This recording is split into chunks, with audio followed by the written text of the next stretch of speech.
Bell, excuse me, at Bell, Mr. Freeman and Mr. Marchant. To my left, we have Mr. Boykin, Mr. Williams, and Ms. Switzer Smalls. Staff members present are Mr. Spencer Antos, Ms. Sally Brooks, Mr. Josh Downing, Chris DeBook, Ms. Savannah Murray, Jennifer Stiles, and Ms. Jenny Working. Mr. Kevin Hugie is our attorney, which is to my right. Because the hearing tonight is a fact-finding meeting, and we are in compliance with the Freedom of Information Act of South Carolina Code 6-29-70. 15 days prior to the hearing, an announcement was printed in the Post and Courier. A sign was posted near or on the designated property. A notice was mailed to the applicant or the applicant's representative, to the property owners within 300 feet of the property, and to parties in interest. Persons, organizations, and news media have been given declaration of our meeting and also have been notified. The first thing we're gonna do just here for our board members, and this is new for us today. We typically do this in our chambers in the back, but we're gonna do our election to start off with, okay? So the first order of business today is gonna be the election of officers for this year. I'm going to open the nominations on the floor at this time. And the first chair will be the one I'm sitting in, the hot seat. For chairman. Do we have a nomination for chair? I would like to nominate Mr. William Ray as chair. Okay, thank you. Okay, we have a second down here, Mr. Marchant. Do we have any other nominations? Okay, well, good. That one's closed. It was unanimous, pretty much. And, yeah, we're gonna call for the vote on that one, pretty much. So all those in favor of electing me as chairperson, please raise your right hand and say aye. Aye. Vote for myself there too. Good. That passes. The second seat that we have is for our vice chair. Do we have any nominations for our vice chair? Well, I'll make a motion. Go for it. Be for Mr. Boykin, who's been sitting here to my left for quite some time. Do we have enough? A second. Okay, Ms. Switzer Smalls, I heard it, but I was looking your way. Okay, any other nominations? But this time we'll close the nominations since we don't hear any. But let's bring it to a vote. All those in favor, please indicate by saying aye and raising your right hand. Aye. Any opposed? Good, that carries. The next seat we have is for our secretary. Do we have any nominations for our secretary? Well, go ahead. I will nominate Ms. Working to continue as our secretary if she would so oblige us. And I will also second that. Any other nominations for secretary? We'll hurry up and close that one. Okay, that one's closed. Let's bring it to a vote. All those in favor indicate by saying aye and raising your right hand. Aye. Aye. All right. Congratulations, both Mr. Boykin and Ms. Working, for your position here. And we thank you for all the work that you're going to do for this new calendar year. So thank you. Board members, the meeting notes for January 10th, 2020, were public here, were mailed to you. Are there any changes? If not, can I have a motion to approve and a second? I move to approve. Second. All right. All those in favor, please indicate by saying aye and raise your right hand. For this 2 minutes, Wait a minute. Mr. Marchant can't second that. This is for the January meeting? That's for the January meeting. Marchant wasn't here, that's Okay, ooh, thank you. Is that for the January meeting? That I is for apologize. January meeting. I thought it was February. I can't do that. So, Mr. Marchant, you can't vote on that one, as well as Mr. I wasn't Williams. here. I wasn't here. You were not here, and Mr. Freeman. So I'm gonna need another. I'll also move. Okay, good. Thank you for catching me on that. Need a second? Yes. All right. So we have a motion that it has been properly moved in second. And we need to bring it to a vote. All those in favor, please indicate by saying aye and raise your right hand. Aye. For the vote. Okay, good. Now for the February 7th meeting. Minutes were mailed to you. Are there any changes? No. You can vote this time, and you could also make a motion. I'll make a motion to approve. Okay, good. Second. And, you were here. All right, let's bring it to a vote. All those in favor indicate by saying aye and raise your right hand. Aye. Any opposed? It carries. Good, thank you. Our case rulings for this and any BZA meeting are available to the public viewing and inspection during normal business hours at the Charleston County Board of Planning. The Board of Zoning Appeals is a quasi-judicial body that has final decision-making authority on appeals of zoning-relating administrative decisions.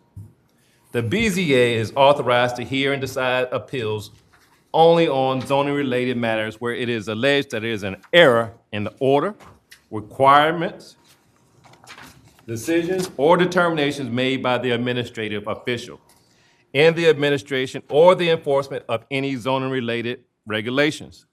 A 2/3 quorum present is required to overturn the decision of the planning director in an appeal. Next, we have a special exception. A special exception is issued by the BZA authorizing a particular use in a specific location when the zoning district is demonstrating that it complies with all the conditions and standards specified in the zoning and land development regulation ordinance, also known as ZELDAR. The BZA must find that a special exception must meet all 6 of the approval criteria in this ordinance in order to grant a special exception. A simple majority is needed to grant a special exception. Then next, we have a variance.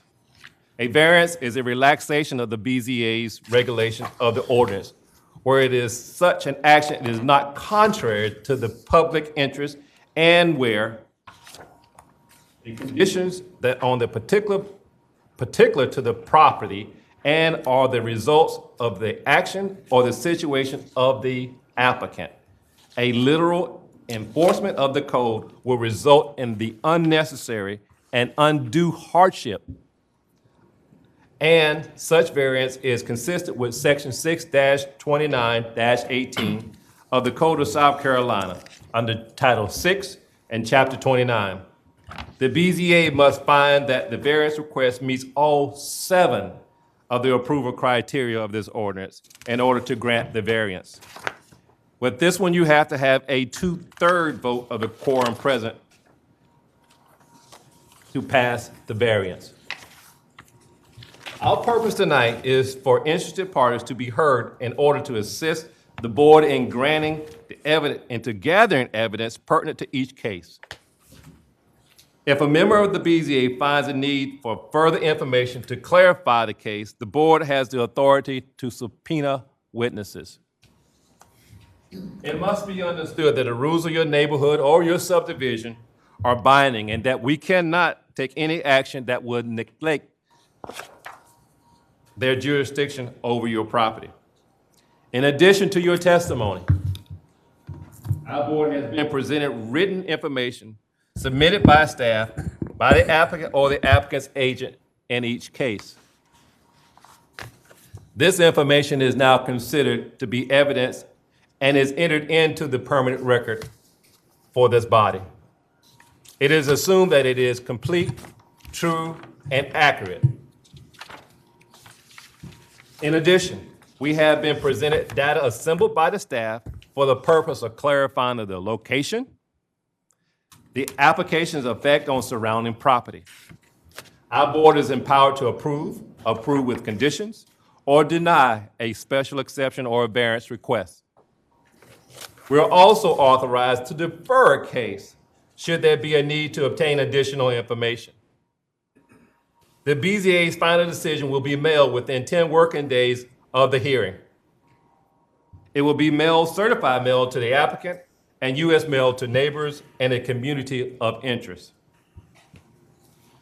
If an applicant's request is approved, the applicant should contact the Charleston County Zoning and Planning Department staff to discuss the next steps in the process. Variances and special exceptions granted tonight are valid for 12 months, and a one-year extension may be granted only if construction is being commenced or has been diligently pursued. However, if an applicant's request is disapproved, and if the applicant wishes to appeal this decision of this board concerning the case, an appeal must be addressed by the circuit court. South Carolina Code 6-29-820 states that an appeal must be filed by the applicant within 30 days of the decision of this board when it is mailed to them. Failure to file an appeal within the time deprives the court of the jurisdiction to hear the matter. Because this is a quasi-judicial body, everything said in this meeting must be complete, true, and accurate. All the information provided to the BZA is considered evidence. And this board may certify contempt of circuit court if false statements are made either orally or in writing. Each person that wishes to address the board tonight will be sworn in by the BZA secretary before they provide testimony or evidence. In order to expedite this procedure, those wishing to speak will asked to stand, and Ms. Working will administer the oath. So this time, if you want to speak, please stand. And raise your right hand. Please stand and raise your right hand. I will say the oath and you will say I do. I swear to tell the truth and nothing but the truth. I do. I do. Thank you. Thank you, Ms. Working. I will now call each case by case number. Staff will present facts that are pertinent to each case, limited to 5 minutes. I will then call the applicant. The applicant will stand and state his or her name and current address for the record before presenting testimony. That will be pertinent to the case, limited to 5 minutes. I would then ask for those speaking either in support or in opposition to the case. And they will follow the same procedure for identifying themselves and are limited to 2 minutes. The applicant will then be given a chance to reply to any opposition, limited to 2 minutes. And the BZA will make a motion to close the case to the public. Finally, the BZA will make a motion concerning the application stating specific findings of facts and conclusions of law. Tonight, we will hear 7 cases, 7 new business cases.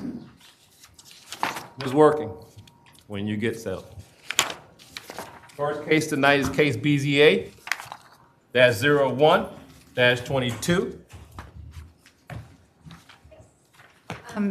And Mr. Freeman, he had to recuse himself from this case.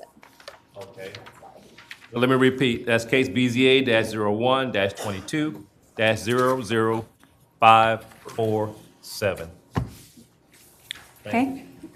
The applicant, James Souther Jr. of Baylight LLC, on behalf of the property owner, Terry Southard of Baylight LLC, is requesting a variance to allow a 20-foot wide vehicular access way from a proposed bridge and a 4-foot wide walkway to a proposed dock to encroach within the required 35-foot OCRM, which is the Office of Ocean and Coastal Resource Management Critical Line Buffer at 4450 Hagen Road, and that's TMS number 0960071 in the St. Paul's area of Charleston County.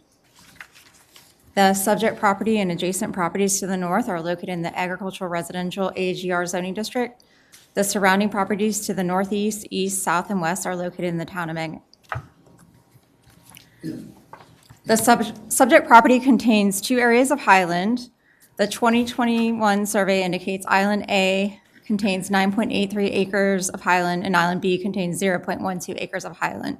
The remainder of the property is surrounded by approximately 74 acres of marsh, adjacent to the Tugadoo Creek. The applicant proposes to connect Island A to the mainland with a bridge commencing on the Hagen Road easement between mainland Lot 3 and 4. So that's on this plat here. The applicant proposes to connect Island B to Island A with a dock that extends beyond Island A. Hagan Road is accessed from Toogoody Road. Hagan Road begins as a 50-foot public right-of-way, then turns into a privately maintained 50-foot right-of-way with a 20-foot egress easement. The proposal includes construction of proposed bridge, head walls, and proposed fill material areas to the bridge located within the required 35-foot OCRM critical line buffer. So the areas we're talking about here are the areas on the highland that the bridge would attach to. So the area 35 feet on the Hagan Road side, and then also on Island A. And this is a diagram of the dock that goes across, that starts on Island A and goes across to Island B. These are the zoning ordinance requirements for buffers. And the zoomed in aerial photo and zoomed out. And a couple of photos of the property. These are some of the critical areas on the property. This is on the left, the road's, I believe, public, and then it turns into a private road. And this is the end of the Hagan Road and the easement. So as far as the criteria is concerned, we stated that it may meet 1 and 3 and 6, and it may not meet 4 and 7, and that it meets 5. And we request, if you do approve this application, to approve it with conditions. Prior to zoning permit approval to begin construction, the applicant shall meet all requirements of the SCD DHEC OCRM for the bridge and dock, and shall provide proof of SCDHEC OCRM approval to zoning and planning staff. And 2, all construction shall be contained within the deeded easement. 3, prior to commencing construction, silt fencing shall be placed between the construction area and the marsh. The silt fencing shall be maintained for the duration of the construction. And 4, once construction has commenced, it must be carried to completion in a manner to minimize the period of disturbance to the environment. And 5, prior to commencing construction, a landscaping plan to restore the critical line buffer shall be submitted to zoning and planning staff for approval. Upon completion of construction activities, all disturbed areas must be immediately restored and reestablished according to the approved plan. And these are the plans that were submitted for this case, as well as to DHEC OCRM. Again, this is the bridge plan, the bridge, and then the dot plan. Do you have any questions? Mr. Borkin? Good evening, Ms. Working, how are you? Good. The variance request is specifically for where? So it is for where so on the Hagan Road side, it would be from the critical line 35 feet inward. Sure. And then if they got the bridge approved, it would be from the 35-foot measured from that highland back on the island. I just wanted to make sure that was going to be for both Yeah. the island Yeah. and the mainland. of the Because we don't project. have Okay. authority within the actual critical area. That's where OCRM comes in, but we do have the protected buffer that can't have disturbance. So we're considering this bridge to be disturbed area. Thank you. Mr. Marchant? Just to follow up on that question, so the extension of the easement of the road goes to 4 properties, is that right? And then- It goes through 3 to 4. Okay, 3 to 4. Yeah. So that last one on the tip is a residential lot, right? Lot Yes, 4, I think 4. is what it says. Yes. And then the bridge to the other island, I think it's called Island A, is that correct? Right. That island is not subdivided nor meant for development, or is it meant for just access to a dock? I'm trying to just understand the use of the island. Proposing to use it for a single family. It's AGR zoning. It'd be just one, okay. What's the zoning of the 4, is that also AGR? For which one? Sorry. 4 lots? Yeah, y'all can't see it very good because it looks very washed out. But So that's those lots AGR. are also AGR. Okay, thank you. Sorry for that, but in your packet, the map's a lot clearer. Anyone else? Question. Williams? So, the applicant, is this bridge and everything, is that gonna be kind of going over their property? So they own the entire property. Both sides of this bridge, I guess?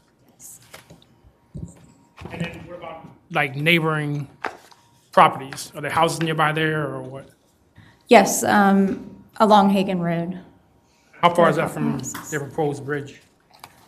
I don't know the exact distance of the residence, but, sorry, I'm going the wrong way. There we go. You can see. It's hard to tell, but there are residences along Hagan Road. Is there a road that goes to their proposed bridge? I can't. It's grass, but it's an easement, and it's named Hagan Road, the easement. Go ahead. Real quickly, Ms. Working, I'm looking at the, one of the plats submitted by the applicant dated October 8th, 2021. And on the plat itself, it describes Island B as non-buildable, 0.12 acres. So they would not be able to put a residential or dwelling unit on that island because it's simply too small. It wouldn't even have the ability for the setbacks. Okay, thanks. Yeah, correct. Okay, go ahead, Mr. Marchant. To confirm what you're asking, that's the 4 lots we're talking about? I mean, you could not get I'm sorry. I was referring, there's Island A and Island B. I think Island A was the location they intended to maybe put a Bigger dwelling. one, yeah. The Oh, big yeah, one, that- yes, sorry. Yeah, yeah. I'm with you, thank you. Anyone else?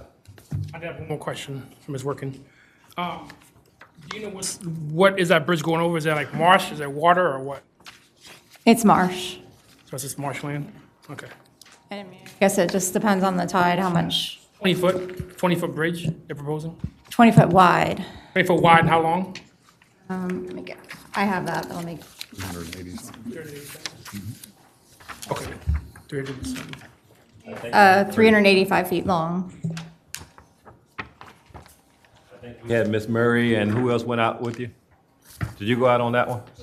Just Ms. Working? Okay. Any other questions of staff? Okay, very good. Is the applicant present tonight? Yes, sir, Mr. Chairman. Thank you, sir. Please come forward. Please state your name and address for the record, and please tell this board why we should approve your application, sir. Appreciate your time tonight. James Southard, do you need my address? Yes, please. 1925 Savannah Highway, Charleston, it's West Ashley. Thank you, sir. Time tonight, I appreciate all the hard work that staff did.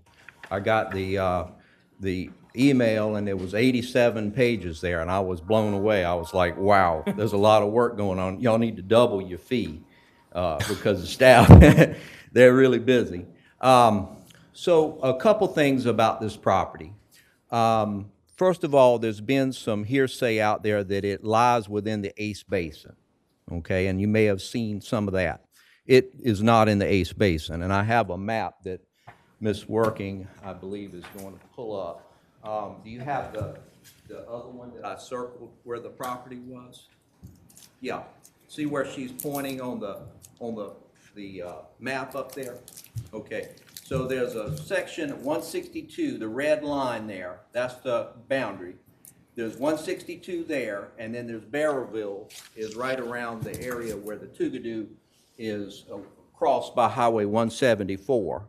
And my property is not in the Ace Basin. So I wanted to make that clear because there'd been some talk about that. There's a narrative out there about it being in the Ace Basin. Other thing, when I purchased this property, I researched it in depth and made sure that the access was proper to the property.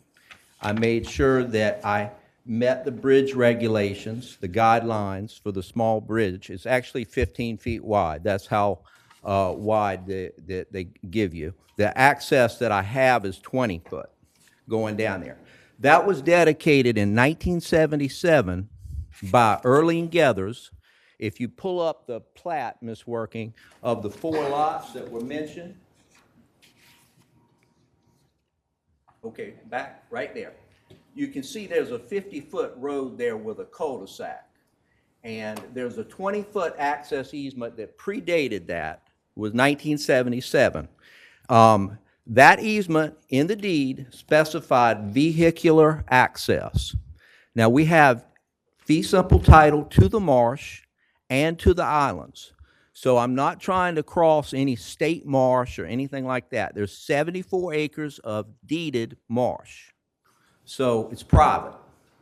And that 20-foot access goes down there and dead ends into that marshland. So the intention was for this to be used as residential property. Now, the previous owner couldn't afford to do a bridge. And you can't just go out there and dig like you used to back in the day. Many, many years ago, you'd have just dug and put a causeway across there, but you would impact the marsh, and so you couldn't do that. So the previous owner never put the extension over to the highland.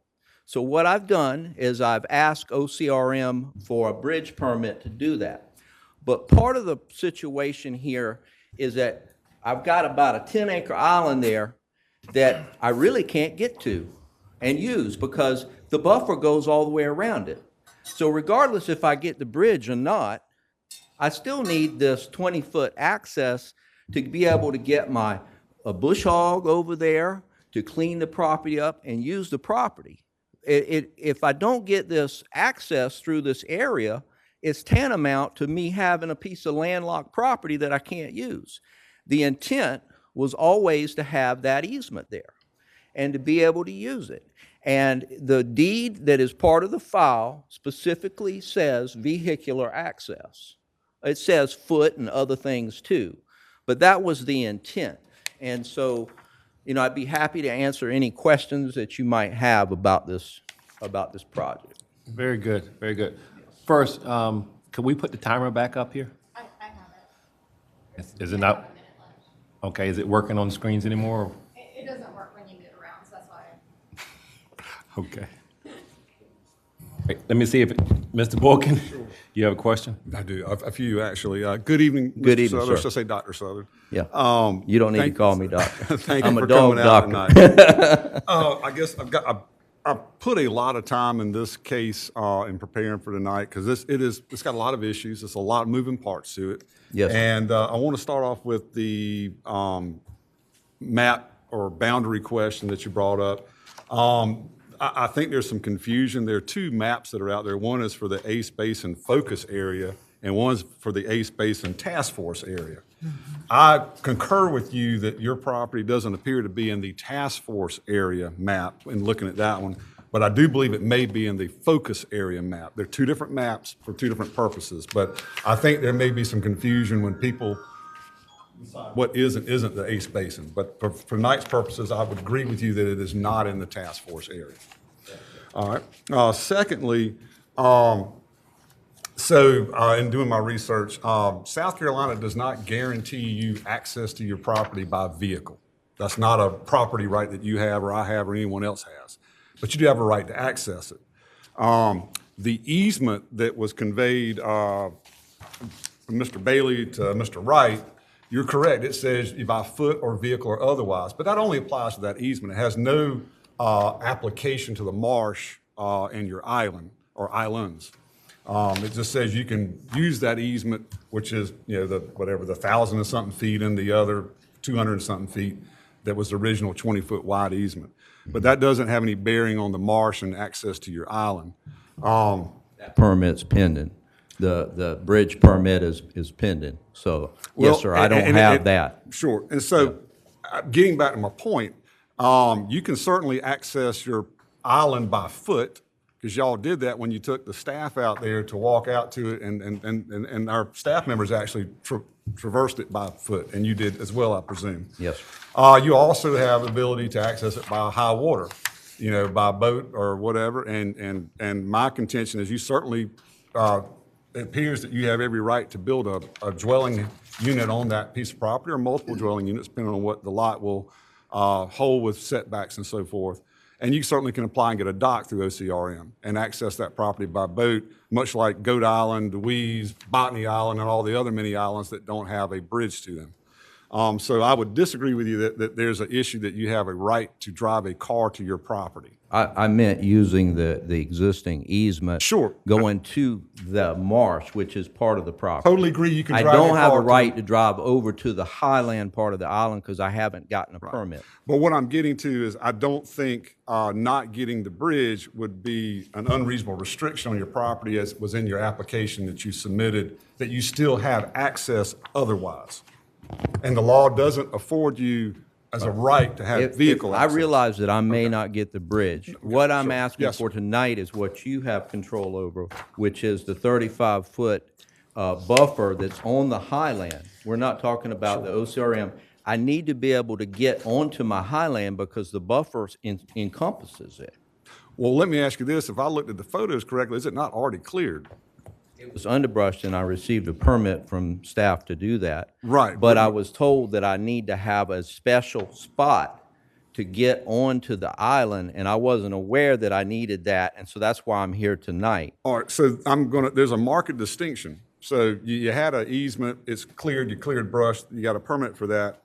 But the ordinance that we're dealing with also deals with soil disturbance. And you're going to have to do a lot of soil disturbance to build, an entrance to this bridge. And so that's what we're really here about tonight. That's different than clearing the brush, and so I want to make that point. And then the other thing I wanted to ask you about, the fee simple deed to the marsh. Many folks in the Low Country have a plat and a deed that says they own the marsh, but they don't own it. The state of South Carolina owns it. The reason I know is our family's in the same position. For you to have title and ownership of that marsh, you now have to file suit against the state of South Carolina with the Attorney General's office and successfully win that suit in circuit court. Up until then, you don't own anything. It's just drawn out on a plat and it's pretty words on a deed. But unless you've got a King's grant, a proprietary grant, or a South Carolina land warrant, you don't own it. So I just want to make that clear tonight. So you Just have fee title to it, that's all I But can doesn't say. give you the ownership of the marsh. It's like feel-good child custody when you got joint custody. It's the same thing. It's not yours until you go through those legal proceedings. And I know for a fact the AG's office has been instructed to fight every application of private ownership of marsh. So it's not a simple, easy thing. So not to debate that, but Okay. these are just more issues I want to bring up with you. So there are some other things going on. Speaking of the bridge, one of the things we have to consider, there are three of the criteria that in my research and reading the staff's report and the letters and so forth and other documentation, I don't think you're going to meet tonight, at least in my opinion. And that's criteria 3, 4, and 7.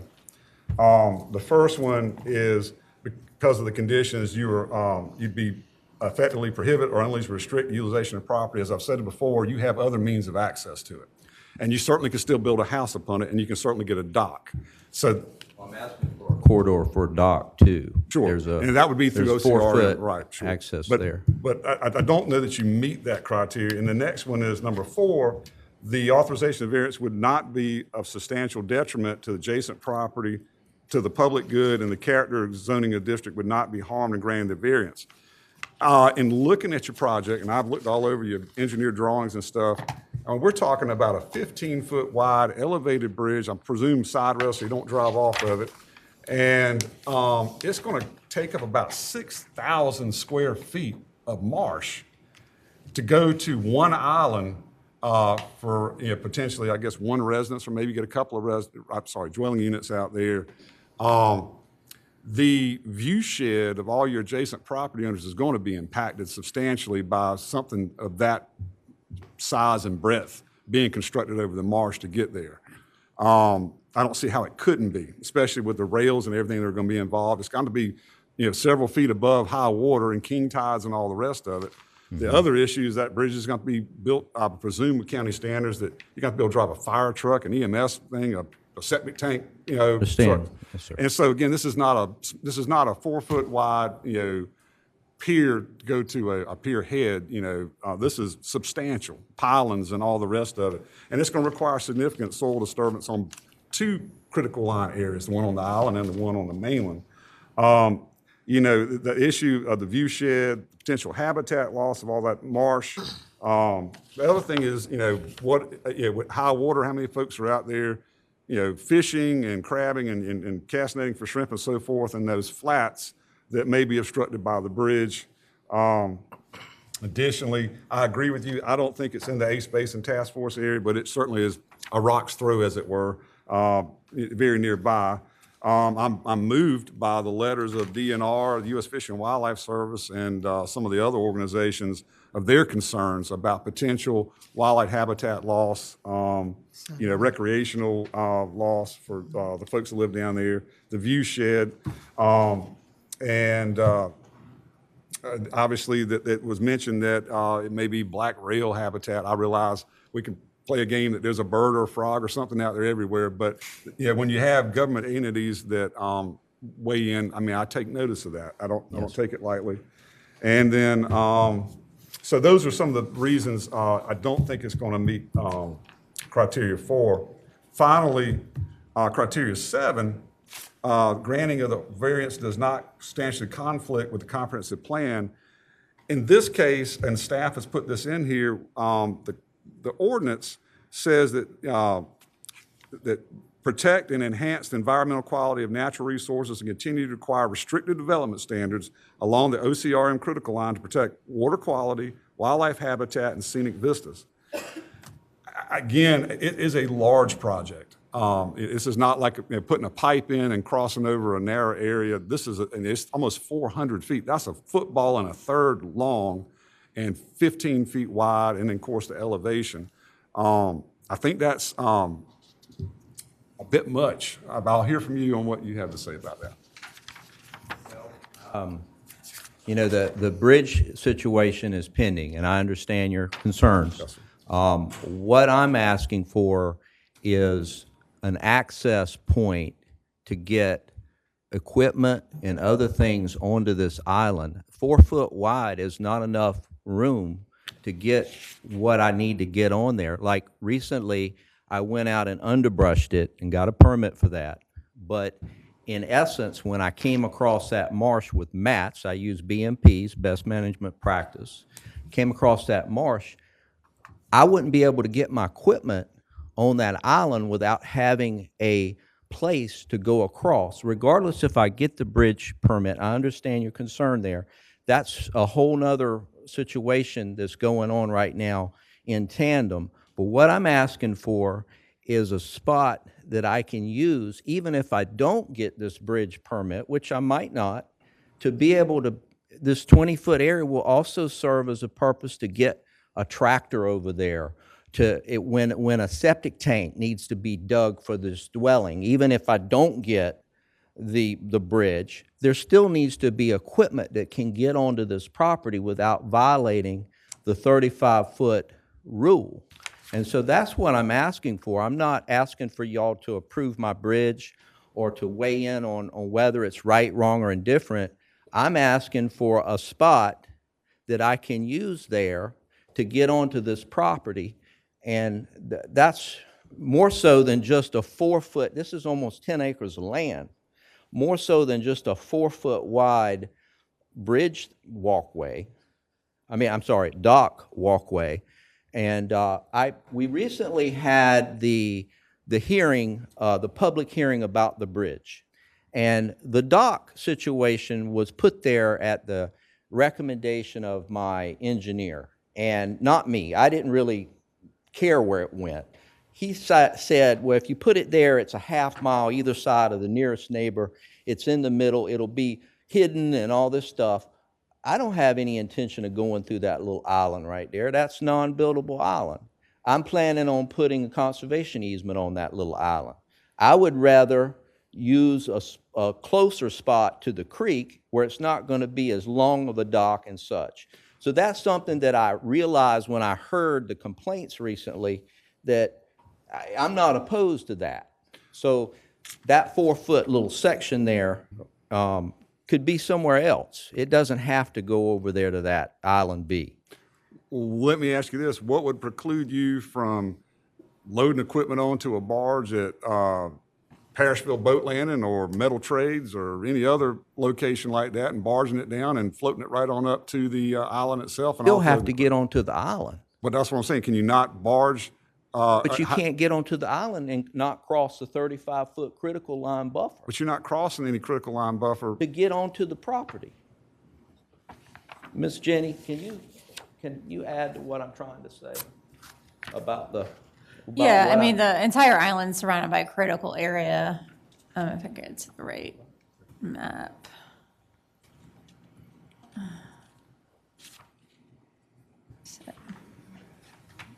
That's probably pretty good right there. Yeah. 'cause Was it shows you always the surrounded critical by a line. critical area when you purchased the property?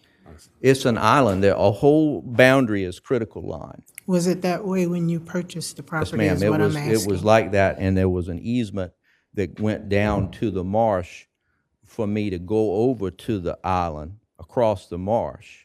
And who owns the easement on the property? The easement is owned, on the Highland side, the Yes. easement is owned by the Gathers family.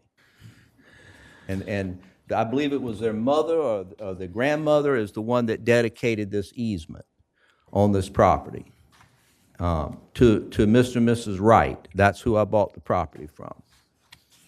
Yeah. Quick question. Yes, sir. Just a quick question. I guess to Ms. Smalls' point, this property was already like it is right now, correct? It already had these buffers there when you went and bought it. Well, It had these critical lines already there. You said you did your homework? yes, sir. When the easement was dedicated in 1977, and rules change. Rules change. Tomorrow it might be 50-foot buffer or more. So the rules are constantly changing. The intent was to get over to the property, to the island, the highland, and so when you go and you buy a piece of property on the water, you have to get the OCRM line marked. That's part of the rule in order to get the plat approved. And so that's what I did. But it wasn't until I was working with staff that I realized that there was some provision that I would need to go through in order to be able to get equipment over there. I thought I needed to apply for a bridge permit and that was it. I didn't realize that I was going to need to come through this commission as well. So I did a lot of homework, but you do your best, but you never necessarily know everything. Hold off on this end, gentlemen. We got any questions on this side? Yeah, I do. Mr. Martin? Dr. Southard, like Mr. Boykin, I'm hung up on criteria 4 and 7. Criteria 4 says, the authorization of a variance will not be of substantial detriment to adjacent property or to the public good, and the character of the zoning district will not be harmed by granting the variance. And number 7 says, granting of the variance does not substantially conflict with the comprehensive plan or purposes of the ordinance. And it goes on to talk about, as Mr. Boykin said, some of the issues related to natural habitat, public good, view sheds. I'm hung up on those 2 criteria. I think it's very difficult to argue in favor of both of those. I'm also concerned about granting the variance and what would come after. If you never why would we do this if you didn't want a bridge? Why would we do this if you didn't want to develop the property and put septic tanks in?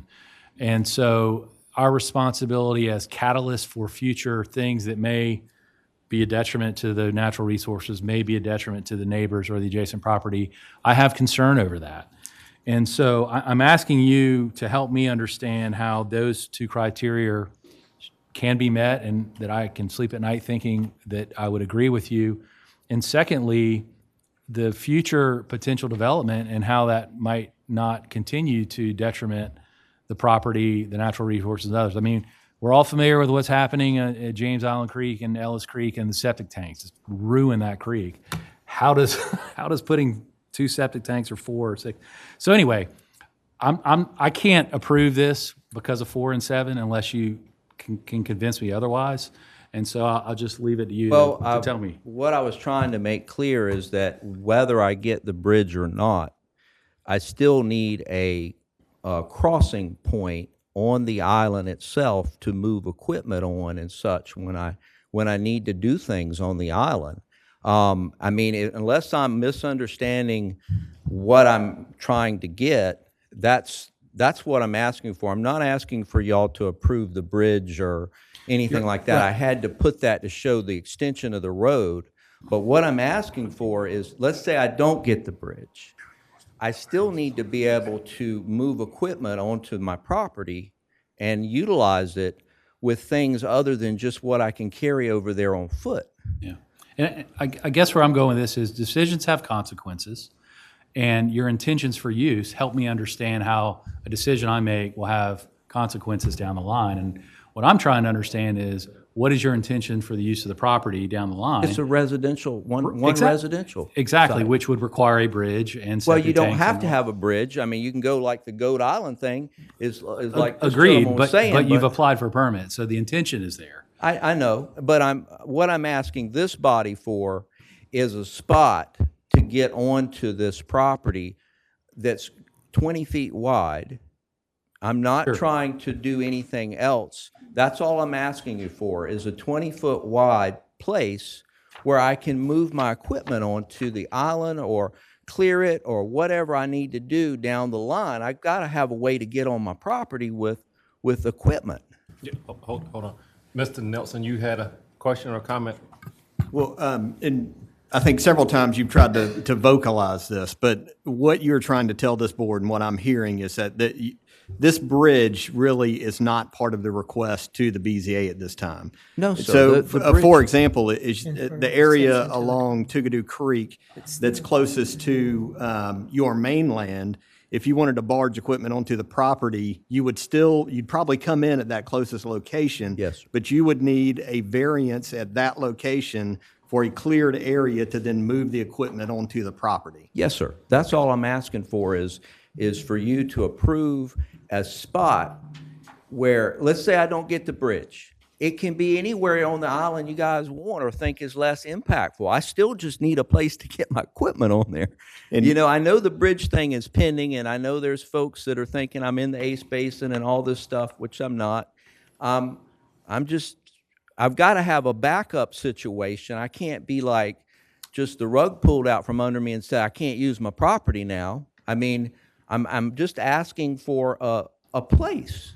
And your testimony is that your intent is not to develop the property, but just to put one house out there. That's all I've shown. Yes, sir. I mean, if I was to sell the property to you and you decide you want to do something different, then that's your prerogative. I mean, what I'm wanting to do is one house, one dock. That's what I've shown with OCRM. I mean, this is AGR property. It's 1 acre lots. You know? Okay, Mr. Boykin? I might have a resolution here, Mr. Sutton. I'm not inclined to vote for what you've applied for as far as the two variances for the critical line buffer. But if we were to grant you, or the board would agree to grant you your application for one critical line buffer variance on the Tugadoo Creek side of your property and condition it that its sole and only use would be for the construction of a residence and during the time that is needed to construct that residence, but not for a bridge. I mean, my bridge permit is still pending. I mean, That's not what I'm asking. I I'm know. asking you, I couldn't would that agree. be acceptable to you? I couldn't agree to that. You made my point, thank you. Yeah, I mean, I've got a bridge permit pending. I've done all this Understood. engineering. Yes. I'm still letting that run its process. I understand you loud and clear. Okay. All right, hold on. Mr. Boykin,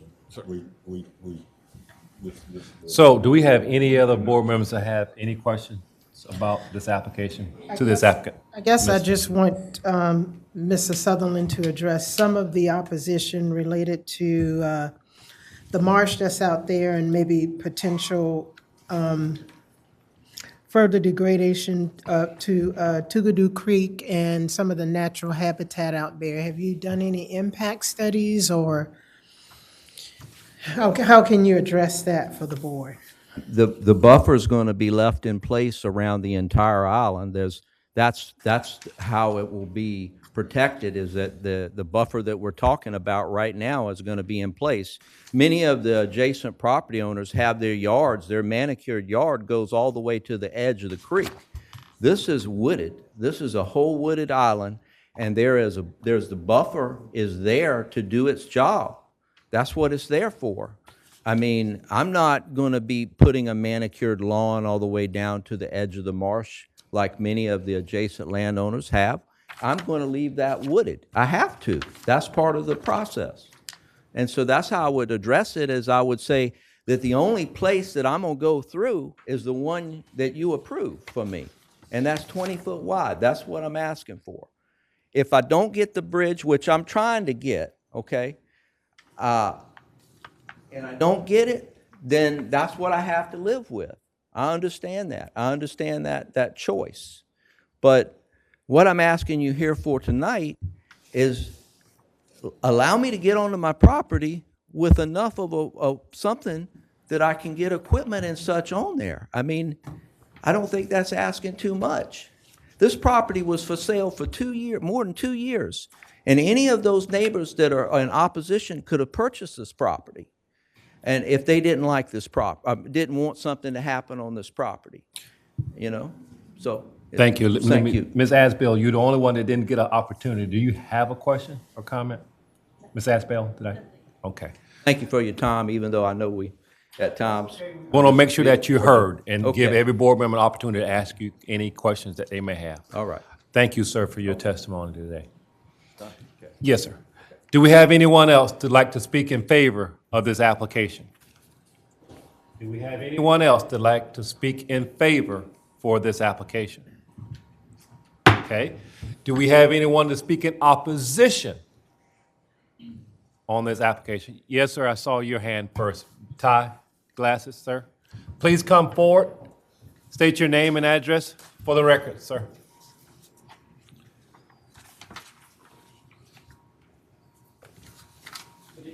Good evening. My name's Tom Hutto.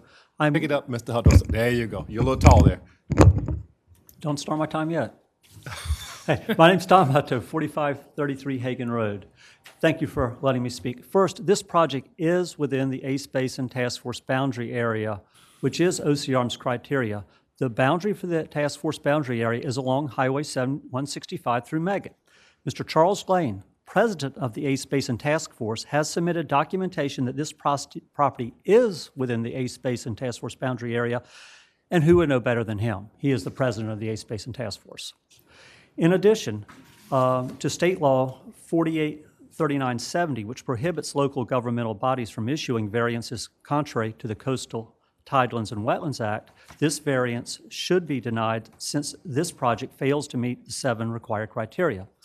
2 criteria that are not met are: 1, criteria 3, application of the ordinance would not unreasonably prohibit or unreasonably restrict utilization of the property, as this property, like many islands in Charleston County, can be accessed by boat. Criteria 6, the need for the variance is the result of the applicant's own actions.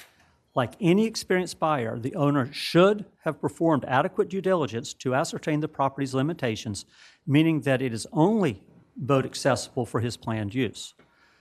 My understanding is he previously obtained a bridge permit for a marsh island, so was familiar with these regulations. Furthermore, this property was sold at a price much, much lower than nearby similar mainland property.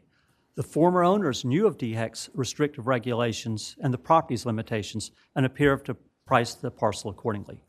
So, this variance fails on many levels and should be denied right here and right now, not delayed. The applicant should be required to revegetate the buffer, which he cleared without a permit. He got a permit after the fact, period. It would be unfair to allow this issue to drag out when it is clearly not approvable and opposed by the neighbors and the entire community. Thank you so much.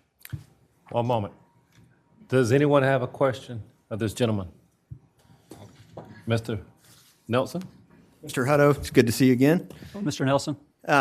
One question for you. So the applicant has testified to us that he has to have access to get equipment onto the property regardless of whether or not there's a bridge there.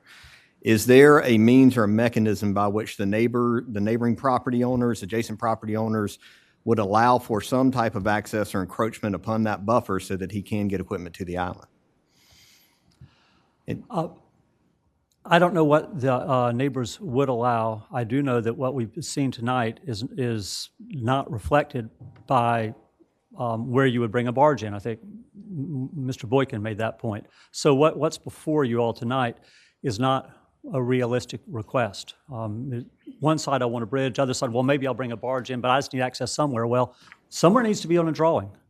It has to be something you all can look at and approve. So that would be my thought. But I can't speak. I'll let my neighbors speak for themselves. We live on Hagan Road, and it's a private road, and there's no deeded access to this property beyond that little bit that you showed on that drawing.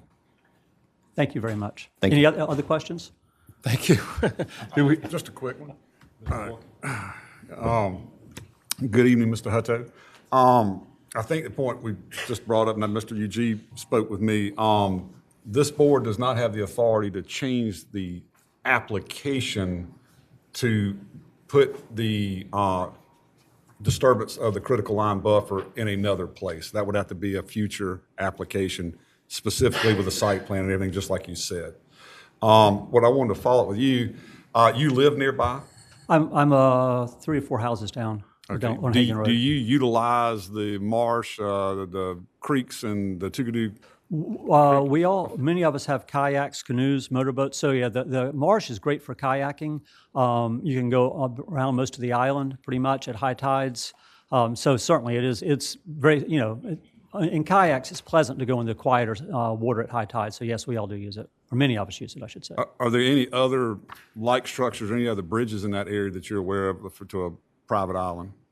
There are no, not that I know. This would be a precedent within this area. And this is, as you pointed out, I believe it was you, this was a huge structure. And some of our neighbors who are here, their properties, which have been in their families since the 1800s, will be totally devalued by having this big structure right out in front of them. They've held on to this property for a very long time. And this is going to really change the character of the neighborhood, not to mention it's a private road. That was going to be my next question, because you do live very close by in the area and are familiar with it. I was going to ask your opinion whether or not you thought that this structure would stand out or change the character of that area. Hugely. There's nothing like it on Tugadoo Creek that I can think of. Okay. We're, of course, up and down the creek all the time, maybe on the lower Tugadoo. This end of Tugadoo, quiet, largely undeveloped. It meets the definition of, well, the Ace Basin Task Force boundary area. And perhaps it's confusing, but Mr. Lane and my research of DHEC regulations this is within their regulatory area that does prohibit bridges to marsh islands, except in very narrow exceptions, which a private residence will not, qualify for public need or public benefit, which are requirements. Okay. Thank you. Does anyone else have a question for Mr. Hutto? Thank you, sir, for your testimony today. Thank you for your time this evening. We appreciate it. Do we have anyone else like to speak in opposition? Yes, ma'am. Lady first with the red shirt on.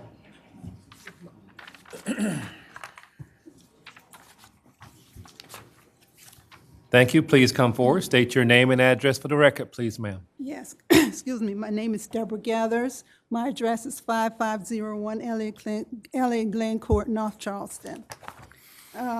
I am the property owner of TMS 096000162 Lot 2. I am notifying you and your committee that I strongly oppose the granting of the request to allow the construction of a vehicular accessway from a proposed bridge and a walkway to a proposed dock to encroach within the required 35 feet OCRN critical line buffer. My reasons are as follows.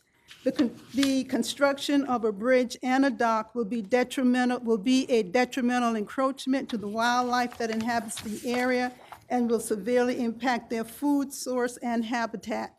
The construction of a bridge and dock will severely alter the natural habitat, the wetlands, and the aesthetics of my property, which is Lot 2, and the surrounding property, so I have ecological concerns as well.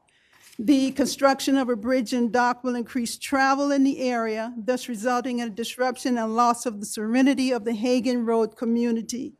Also, the increased travel will require additional road maintenance. Who will be responsible for that road maintenance? The Hagan Road residents are currently maintaining the road at their expense and time. The negative environmental impact will be severe and disruptive. The previous owner assigned a statement on document Hagan, Rhode Island Access Easement Exhibit that she dedicated the 50 feet road right-of-way to the sole use of the property owners of lots 1, 2, 3, and 4. It was not, fifthly, I was not contacted by anyone to discuss the possibility of encroachment to my property or the surrounding properties, and I have not consented to any utilization of my property.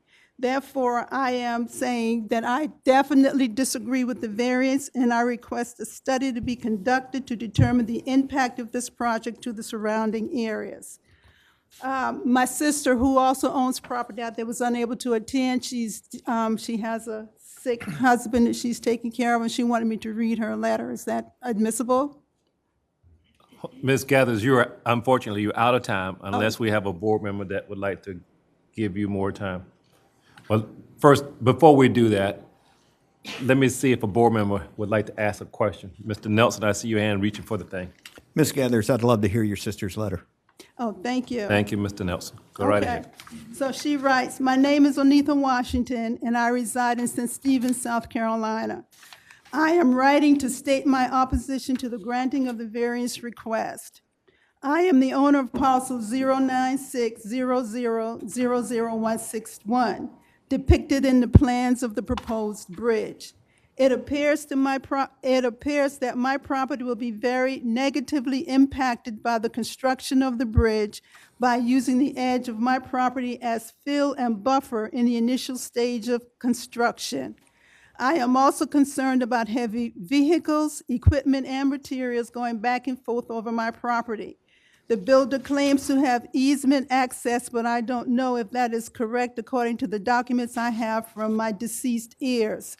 I believe it would be beneficial to all if an impact study could be done by the county or the builder to gain information regarding the effects that the project will have on the delicate environment in the area as well as the quality of life in our community. I am concerned about the predatory seizure of parts of my property by this builder. Some of my trees were already cut down without my knowledge. Hopefully, my concerns and the concerns of my neighbors will be considered in making your decision. Thank you for allowing me to read." Thank you, Ms. Gathers. Ms. Gathers, can you confirm which lot your sister owns? Do we have anyone else that'd like to have a question? Ms. Gathers, thank you for coming out tonight. Hearing. Real quick, I was just going to ask you, you're on Lot 2? Lot 2, correct. Looking at the plat I have, it looks like you're only about 600 feet from where this proposed bridge or this disturbance area of the critical line buffer would be. Would that be in your view from your property looking out at the marsh? Good. Thank you. Thank you. Ms. Gathers, please submit your letters if you want it to be part of the record. Do we have anyone else to have a question for Ms. Gathers? Thank you, Ms. Gathers, for your time tonight. Do we have anyone else that'd like to speak in opposition to this application? Yes, sir. Gentleman in the green shirt.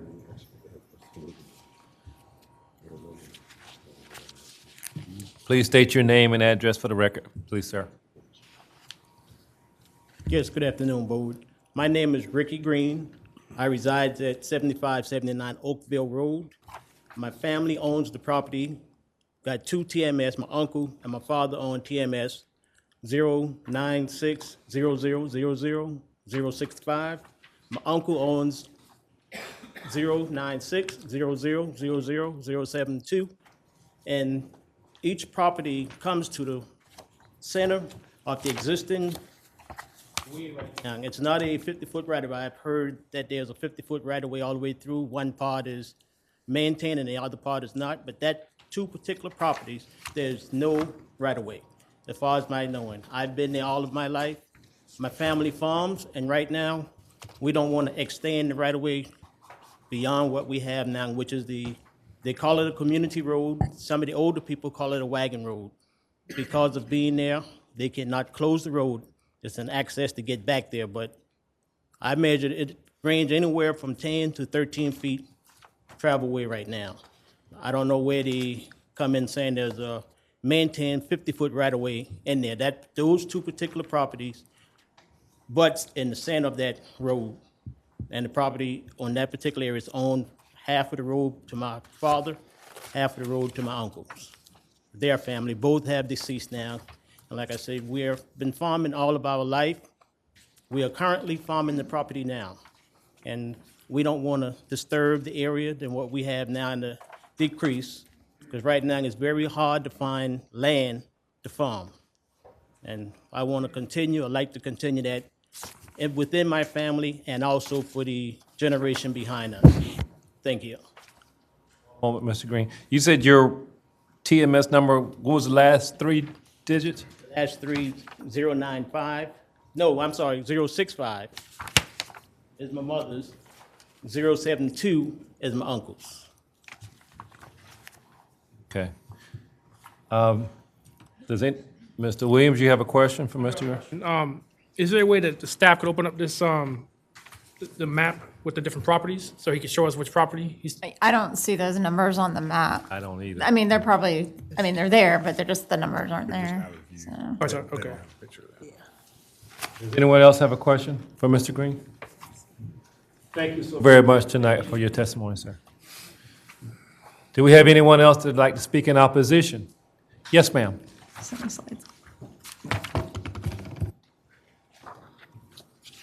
Please come forward and state your name and address for the record. Hi, I'm Frances Newland of 4555 Hagen Road. Newland? Newland.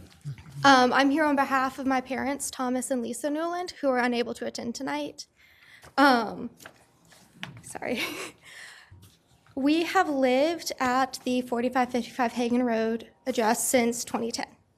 And I would like to speak directly to criteria number 4. We moved to Tugadoo because of its beautiful environment, boat, fish, kayak, and swim in the creek when the seasons allow. The marsh islands at issue are part of the ecosystem that we use and enjoy. There's a 6 to 7 foot tide change in the creek, and at higher tides, the marsh behind the bigger marsh area is flooded, which is where we like to go kayak and fish. Also, the deep channel in the Tugadoo, where the proposed dock would be located, is the only deep channel at that area of the creek. So at low tides, the dock would impede any boats coming in or out around that area for anyone who lives up or down that part of the creek. The proposed development will also impact how neighbors and us will be able to use the marsh and the environment. Also, granting the variance brings up the issue of the use of Hagen Road. My father owns a large portion of the privately owned and updated, maintained part of Hagen Road.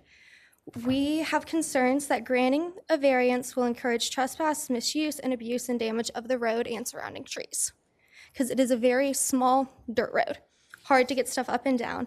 The applicant has never asked my father for permission to use any part of the road previously that he has used to bring equipment down.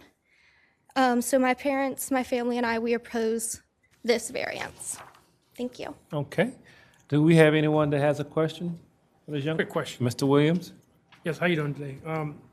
How do you go from, what is the next main road that you get to from Hagen Road? Just trying to get an idea where Is this is at. Tugadoo Road. And then, okay, this is in Megget, South Carolina?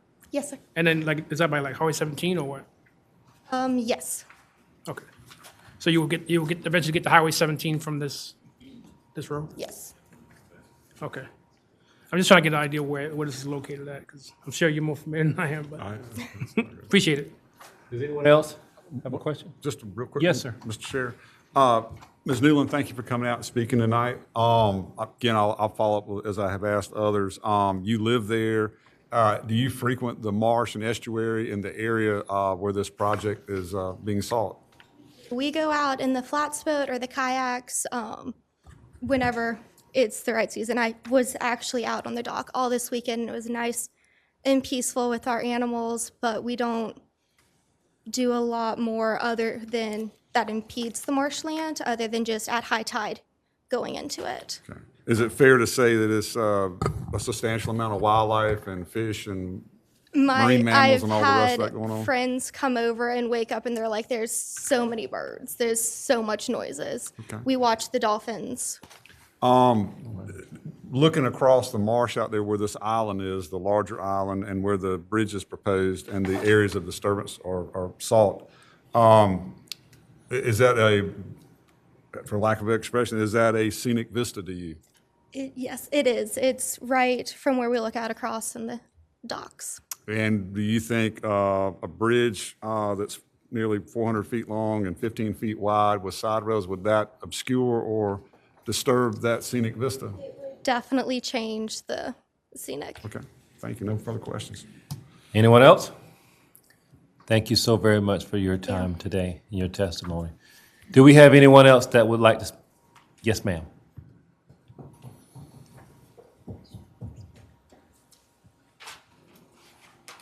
Good evening. Please state your name and address. My name is Mary Atkins. My address is 4573 Hagen Road. First, I'd like to provide a more accurate description of the road and the easement. Some of this has already been discussed, but here it goes. From Tugadoo Road to the street sign, Hagen Road is public. Eastward of the sign, the road is private and maintained by neighbors. Private Hagen Road ends where parcel 163 begins. That's Mr. Gether's property. The easement is not contained within Hagen Road. The grass is not Hagen Road. The ingress-egress easement is only over parcels 161, 162, and 163. The easement is for ingress-egress only, and parcel 161 owner, Onetha Washington, objects to any construction or structures on her property. Allowing the variance will cause damage to private property by construction vehicles and will increase neighborhood costs, concerns about trespass, and security. I'd like to assert that conditions 1, 2, and 3 are not satisfied and request the variance request be denied. 1, the conditions are not exceptional or extraordinary.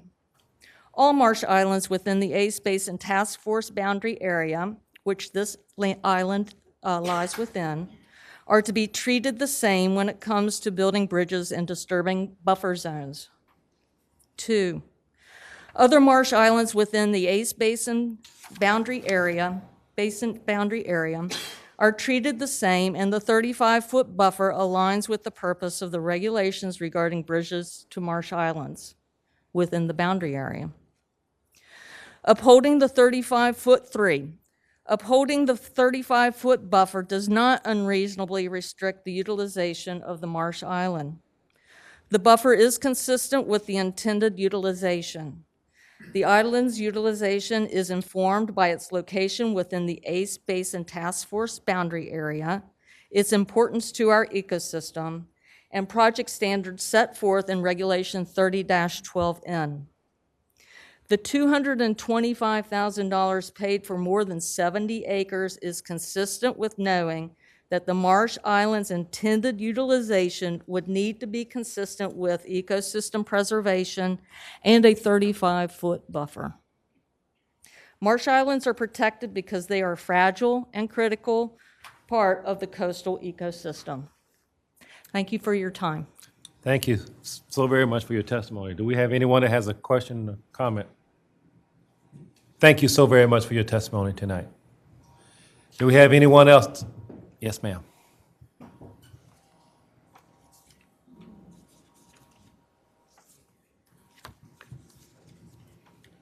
Good evening. Good evening. Please state your name and address for the record. My name is Diana Reed. I live at 4573 Hagen Road, Megget, on the Tugadoo Creek, around the bend from the Marsh Islands, recently purchased by the applicant.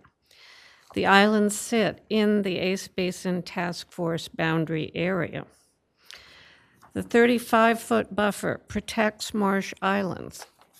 These rules complement the regulations which prohibit bridges to marsh islands in the Ace Basin Task Force boundary area, except for overriding public purposes. There is none here, and the applicant has never mentioned these regulations in his proposal to DHEC to build a bridge through the marsh or his request to this board. I would like to address criterion 4. Will the variance be a substantial detriment to the adjacent properties or the public? Yes. Will the character of the zoning district be harmed? Yes. As stated previously, we have 6 to 7 foot tide changes on the Tugadoo Creek and marshes. At high tide, the marshes are completely flooded. We kayak and fish here regularly in the very marsh between the highland and the larger marsh island. The applicant's proposal to build a bridge through the marsh, to build another one over the smaller island, both breach the 35-foot buffer and will be a substantial detriment to the adjacent properties and the public. In addition, the second bridge over the smaller island connects to a proposed large dock that is proposed to be located in the only deep channel of the creek at low tide and will necessarily obstruct navigation. If the variances are granted, they will completely change the nature of the creek, the marsh, and the marsh islands. It will be a detriment to the adjacent properties, which will look out on this access, and to the public good, to how we, the people who have lived here for many, many years that you have heard from, and others use and enjoy this beautiful environment. The entire reason we live on the Tugadoo Creek and why people come there to enjoy it. Thank you. Thank you so very much for your testimony. Does anyone have a question? Yes, Mr. Boykin. Good evening, Ms. Reed. You kayak out there and this, and so when there's full tide or a king tide, are you able to currently navigate or propel a kayak around that island? Absolutely. We could go up through the marsh between the highland and the larger marsh island. We can go all the way along the inside marsh along the Tugadoo Creek. Would it be fair to say if there was a bridge constructed, just to get over the mean high water level, whatever the clearance, it would obstruct your ability to navigate through there? I do not think the bridge makes any provision for the allowability of people to pass the way they are now. That's all I've got for you. Thank you. Anyone else? Thank you so very much. Finally, do we have anyone else that'd like to speak in opposition? Yes, sir. Please come forward. I need to get some new information, folks, okay? Thank you, sir. Good evening, Mr. Chairperson, staff members. Try to keep this short. I know you have other items to consider. This application states it is for access way to and from a proposed business. Your name and address, sir. Your name and address. I apologize. Evan Williams of Bybee and Tibbles here on behalf of some of the property owners who spoke in opposition. Applications for an access way to and from a proposed bridge. Look at the application, staff comments that are submitted, they all state that. There's no evidence, as Mr. Boykin said, that of ownership of the marsh area or permission to use the marsh area. Baylight does not own the lots adjacent to the marsh on the highland side. So those 4 lots shown on the plat with the easement, they don't own those lots. They do have a 20-foot easement over those lots. It is for ingress and egress only. The easement gives them no right for construction or development of any area of those lots. They have no right to construct a base of a bridge on those mainland lots. The photo on page 9 of your materials shows that there's a no trespassing sign at Hagen Road stating it is a private road. The applicant has no right to use that private Hagen Road leading northwest from the easement area.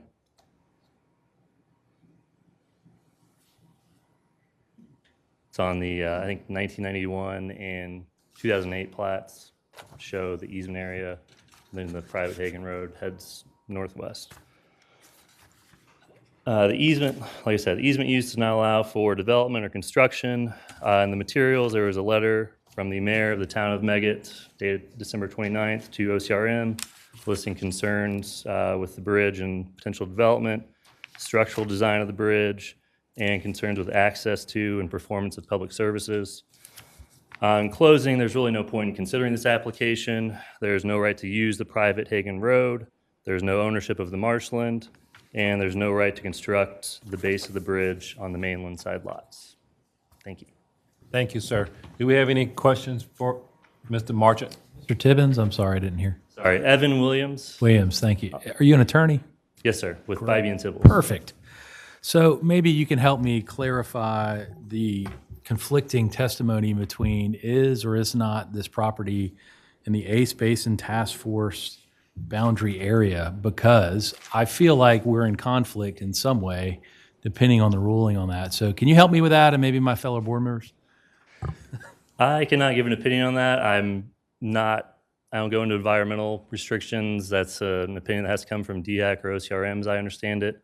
I believe that is going to be part of their decision upcoming or will be included in the decision. I think there's some materials in the agenda item that speak to the protected Ace Basin area.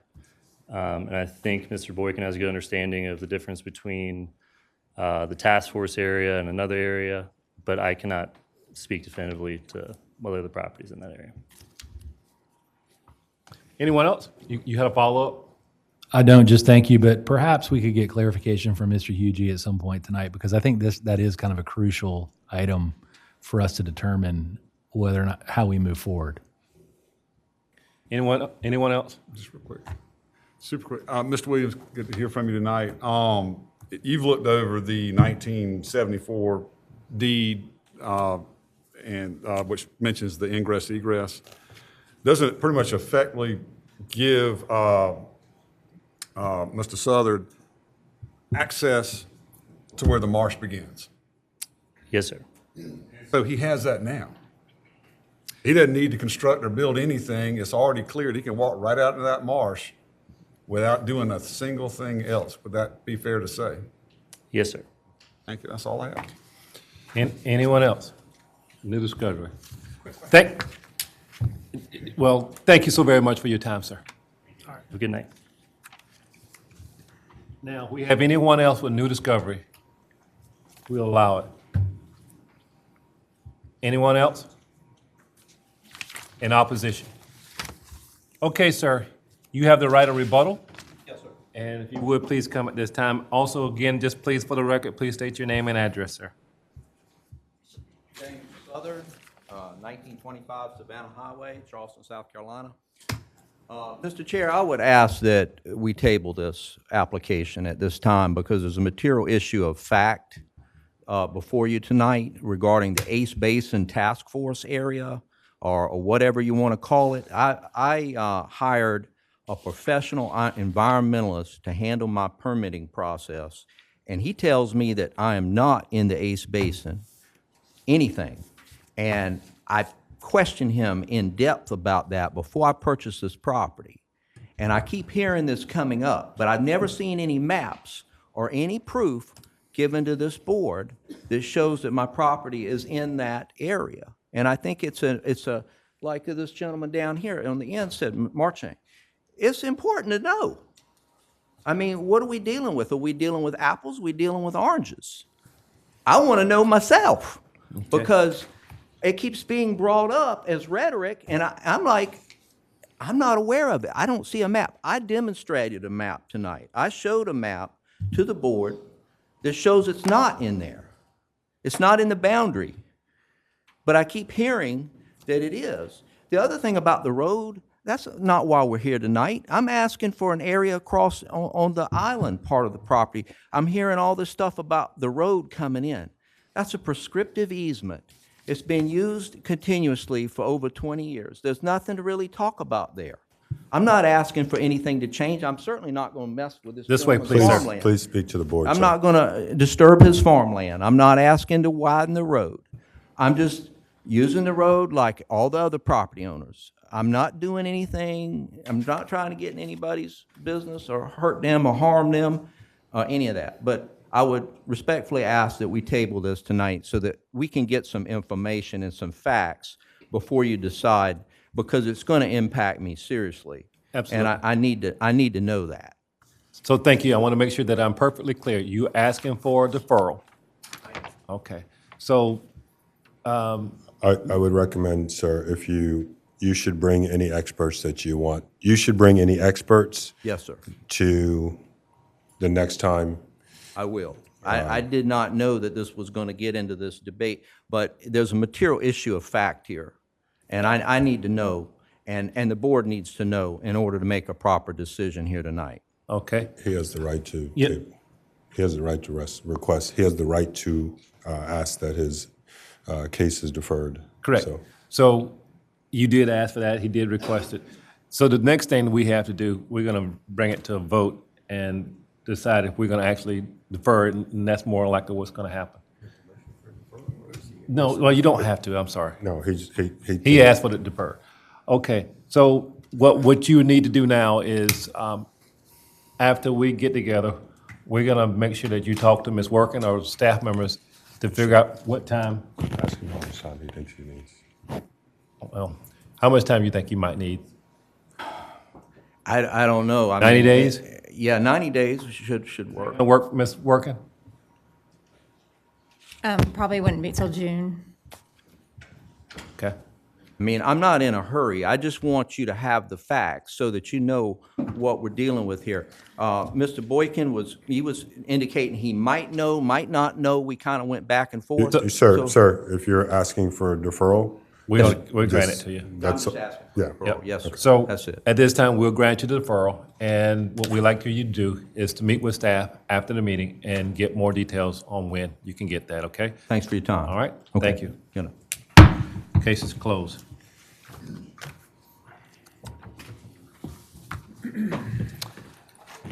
Our next case tonight will be case BZA 01-22-00.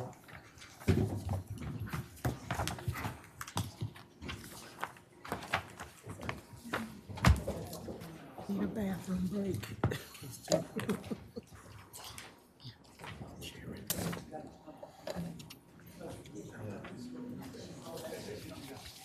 If you don't mind, folks, you can just have your conversation on the outside of the corridor, please.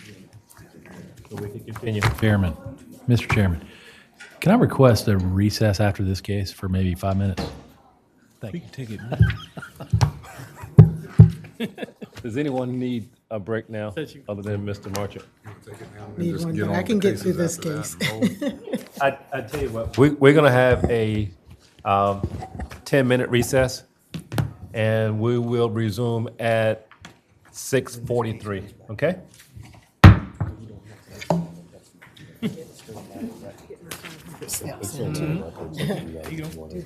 Stretch a little bit, right?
If I can get your attention, please.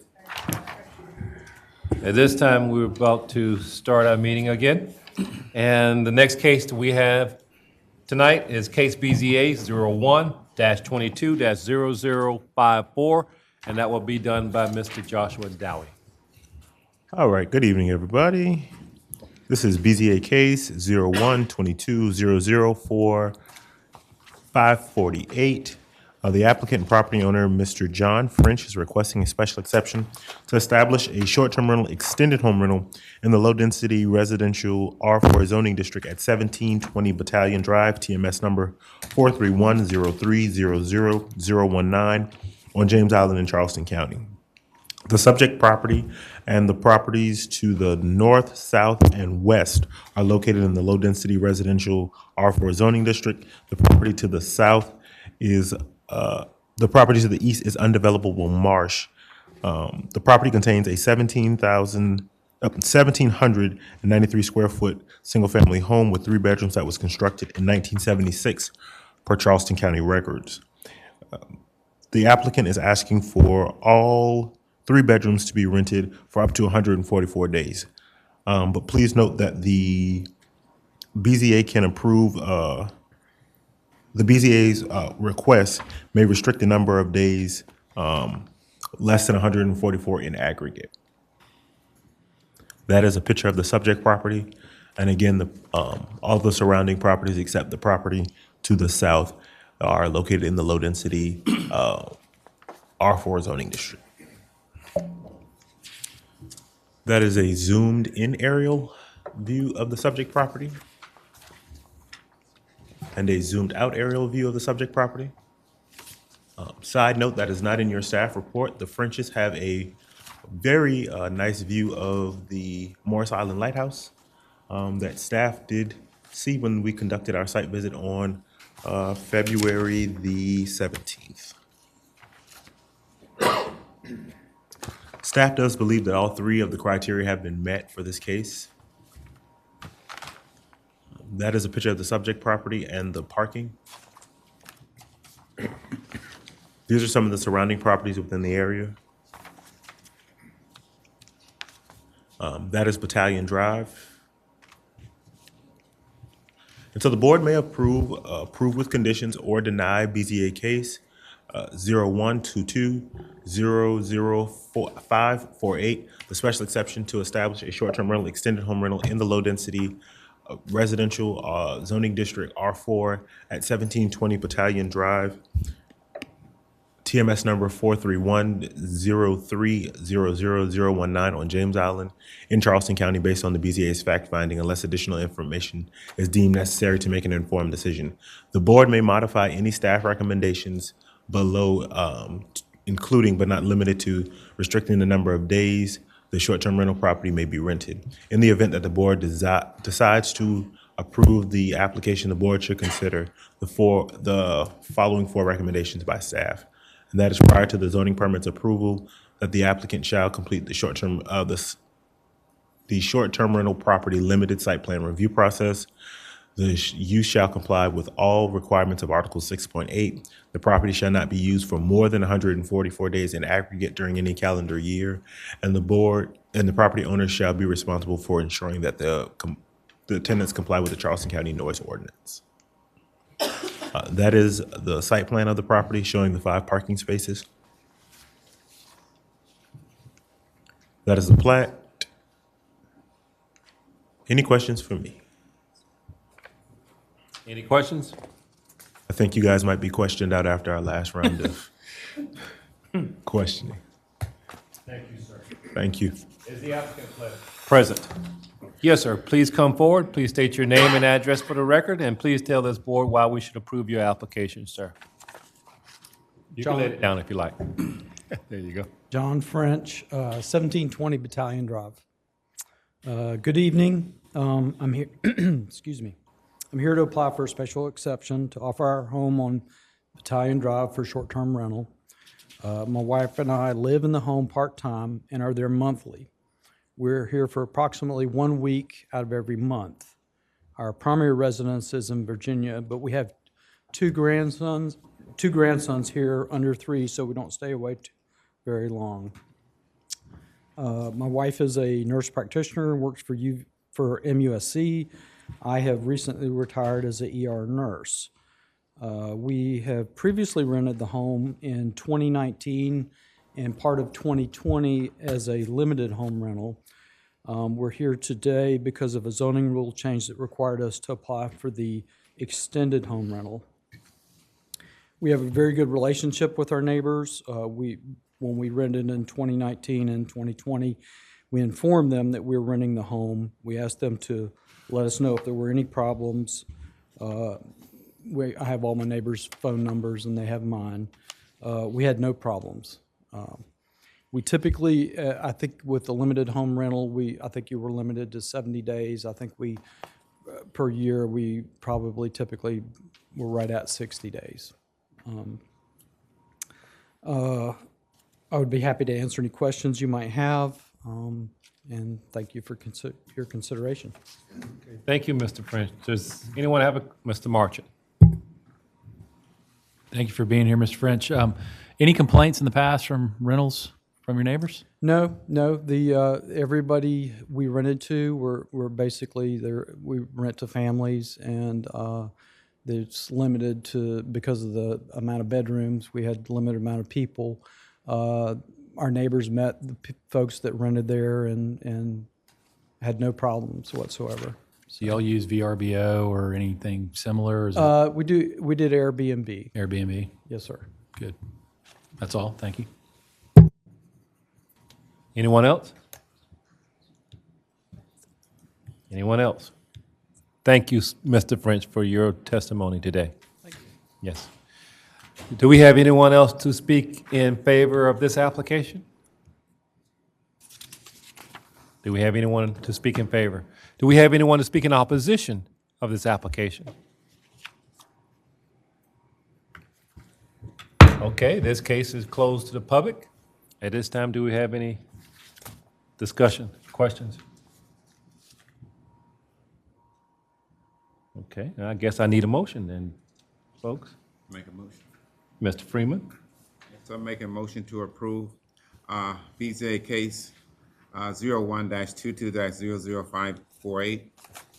According to criteria, one is compatible with existing uses in the vicinity and will not adversely affect the general welfare or character of the immediate community.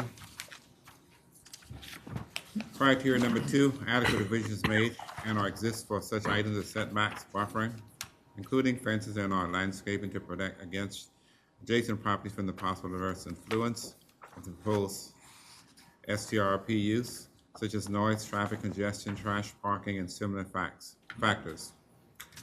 Criteria number 3 complies with all applicable rules, regulation, laws, and standards of this ordinance, including but not limited to any use conditions, zoning district standards, and applicable STR site plan review requirements of this ordinance, along with the staff recommendation.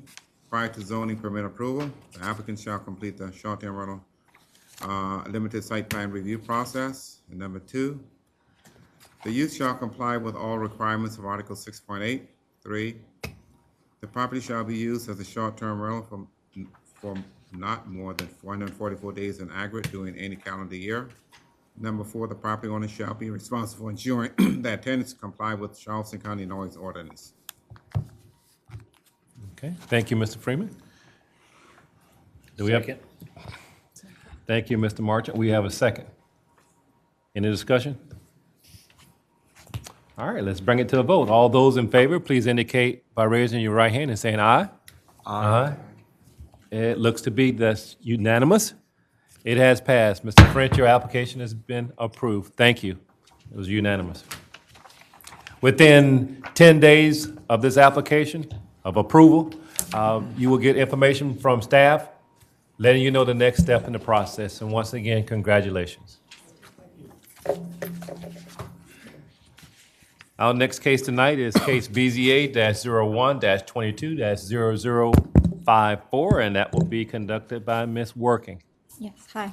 The applicant and property owner, Jeffrey McLean, represented by J.D. Collins of Sabine and Waters, Inc., is requesting a special exception for the establishment of a resource extraction mining use in the Resource Management RM zoning district at 7200 Highthorn Road, and that's TMS number 17500000023 in the St. Paul's area of Charleston County.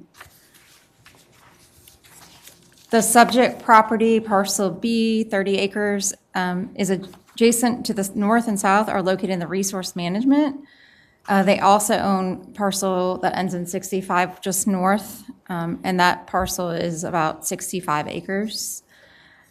They purchased the two properties in November 2019 and used the properties as a working farm. The properties are located at the end of Highthorn Road, which is off Hyde Park Road, and the properties to the east and west are located in the agricultural residential AGR zoning district. This is the zoning ordinance requirements. And currently, the 30-acre subject property is in the site plan review process for development of the proposed mine. It would be no larger than 5 acres. There are 2 approved active mines in close proximity to the subject property.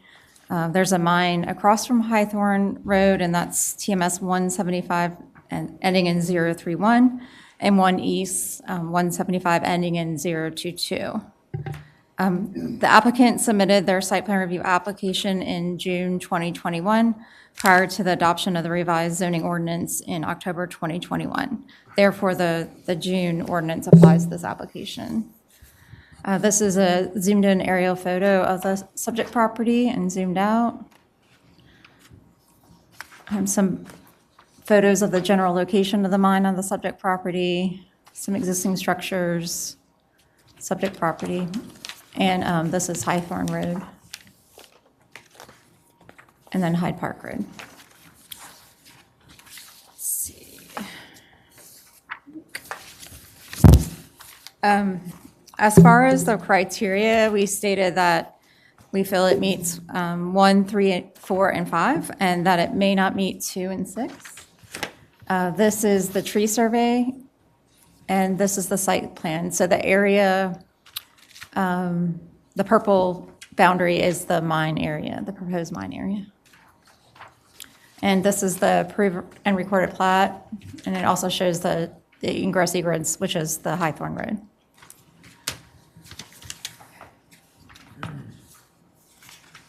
So if you choose to approve this application, we do have 7 conditions to consider. And one is prior to zoning permit approval, the applicant shall complete the site plan review process. 2, the days and hours of operation for this project shall not exceed Monday through Saturday, 7:00 a.m. to 5:00 p.m. 3, the applicant shall maintain the travelway of Hyde Park Road for a distance of 300 feet in each direction from the truck entrance, free of all dirt, gravel, or other debris associated with the resource extraction at least twice during each workday and once at the end of each workday to maintain a safe travelway. 4, the applicant shall maintain the 25-foot ingress-egress easement, Highthorn Road. 5, the applicant shall be responsible for any damage to roads associated with the resource extraction and coordinate with the state in maintaining and repairing the roads as necessary. 6, the applicant shall post an all-weather sign on the Hall Road entrance visible from the Hyde Park Road right-of-way, listing the name and contact information, including a phone number of the local contact. This person listed shall serve as a contact for this project in case there are compliance issues that arise during the mining operation. And 7, the applicant shall provide documentation from an environmental engineer, geologist, hydrologist, or other similarly qualified professional outlining the effect or impact on the well and groundwater within 1,000 feet of the subject properties. The applicant shall work with the county staff to determine how the owner will mitigate any negative effects if found, or impacts, sorry. Do you guys have any questions? Sorry. Mr. Borkin? Ms. Working, I was trying to follow what you said earlier. So this application is not subject to the current ordinance? Correct. And it got in how close to when that ordinance took effect, or how far? They got in June 2021, and the new ordinance is October 2021. Any more questions? Good observation, sir. Okay, no more questions. Staff. Is the applicant present? Thank you, sir. Please come forward. Please state your name and address, and please tell us why we should approve your application, sir. Hi, my name is Jeff McLean. I live at 7200 Highthorn Road. My wife and I purchased this property for the sole intent of developing a working farm. It's been our vision to raise beef cattle and catfish, and these ponds are necessary for me to raise the catfish and part of our goal. By doing this, we feel that overall this will have the impact that we want in this area and keep this area mainly rural and farmland. So we feel like it's completely in line with the traditions and values of our local area, and we'd certainly seek to appease any neighbors' needs or anything that we may need to do. We've offered to maintain the road outright for 6 years. Even though this is only going to take about 8 months to work, but we want to be a better steward to our neighbors and be part of this community, and we want our business to be found on these values. Okay. I got a question.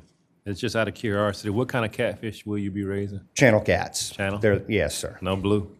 Well, the channel cats are actually going to propagate faster. They'll gain weight a little bit better. We've also addressed maybe some of the in-pond breeding rather than just, real stocking. With our soil types that we have, we're going to need some biomass, some infill back in. So we're not looking to just have a giant crevasse that we throw fish in. We're trying to establish a biomass that'll sustain fish and create a breeding environment with some artificial breeding tubes and stuff like that. Okay. And the pond that you're going to dig, you're going to use that as well for the catfish, or? That is a catfish pond, That is yes, the sir. catfish. Okay, very good. And who's going to use all this dirt? Sorry? Who's going to use all the dirt in the mining? All these new businesses that we're developing in Charleston. Okay. Yes, sir. Good question. Mr. McLean, how are you, sir? Very good, sir. Yourself? I was listening to everything you were saying. If I were inclined to support your application, would you be amenable to a couple of conditions? I just want to run them by you and just see if this would be, we Yes, sir. get a lot of these, and I am obviously well acquainted with what you're doing, and also the folks that live around you and their concerns. Would you be willing to put a time limit for this? Do you think you need 2 years, 1 year, 18 months to get the material out So of there? what we're being told under current demand is we could possibly finish this between 6 to 8 months. Okay. That's a double-edged sword. We also got to figure the frequency of trucks moving down this road. Maybe faster is not the best. I don't know. I would like to do this as quickly as possible. That's what's best for all parties involved. But I think there's a serious concern if we start exceeding 100 trucks, 150 trucks a day, and I think in our road use agreement, we threw out a big number like 225. Well, that's about a truck every 2 minutes. We live here as well, and we're aware of the volume. We did this to not hide anything. We felt it'd be dishonest not to disclose our full intent. Ultimately, I'd love to have a 20-acre catfish pond, but the first step is 5, and if I can only have 5, I'd love to have the 5. Like I said, we purchased this property with the intent of these developments. We could find no laws, ordinances, or anything on the books that would prevent it. The soil and minerals and available and resources on the property we purchased are ideal for this development. Do you plan on keeping the water that you pump out of the hole on your property? No, sir. We've already done if I believe the terminology is SHWEPs. We've also, we've been through all the environmental surveys. We've done historical surveys on the land as well. This is, on the edge of a plantation district. We've done everything that we can from wildlife surveys and everything. We found nothing, that we would be impacting negatively, and found that, in the end of this, we feel that we'd be improving the area for both wildfowl, waterfowl, wildlife, and other area wildlife, in addition to our farm animals. Where will the water that you discharge go? And I've got JD, my engineer, here with me. He can be more technical. There is a swamp that naturally flows across our property, so we'd actually desediment across the width of our property through a natural low area, and then it would discharge into the swamp and eventually out into another creek. Well, that was my question. Are you going to have a settlement pond to Yes, pump sir. into? There is a sediment pond in the footprint of the Yes, sir. mine as required as Okay. well. And like I said, this desilting in our scenario is actually going to be longer than what's required in most of the mines as well. Do you have an objection if we put a condition on this that you won't take any backhaul? Because if you're digging it out to do a Backhaul is kind of critical to me building the biomass. In this particular area, we're going to have a very white, sandy, high-friction sand. It's ideal for building our roads and building homes on. Well, maybe I'm not being clear. Trucks that are working a construction site would be coming with material and dumping it back in the hole that you're digging. That's backhaul. Is that? It doesn't sound conducive that you're going to dig a pond and then have backhaul coming and filling it back in. And then the pond's migrating now. It's 5 acres, within that area of disturbance. To be 100% honest with you, our intent is to do 20 acres of pond, and that's based off 150 acres, 150 fish per surface acre. All right, did I misread this? I thought it was a 5 acre pond. Yes, sir. So the last thing that I want to do is represent to you what I'm doing today. Mr. Marchant mentioned that earlier today. He says, if we do this, what are we seeding for the future? I felt it would be dishonest if we didn't say that at the end of this, we will be seeking another permit. But this is a 5 acre permit, I believe, limited to 20 feet, and that is all we're asking for today. And I guess I'm asking Ms. Working, the area of disturbance is how large? 5 acres. 5 acres. Okay, so that's all, okay, all right.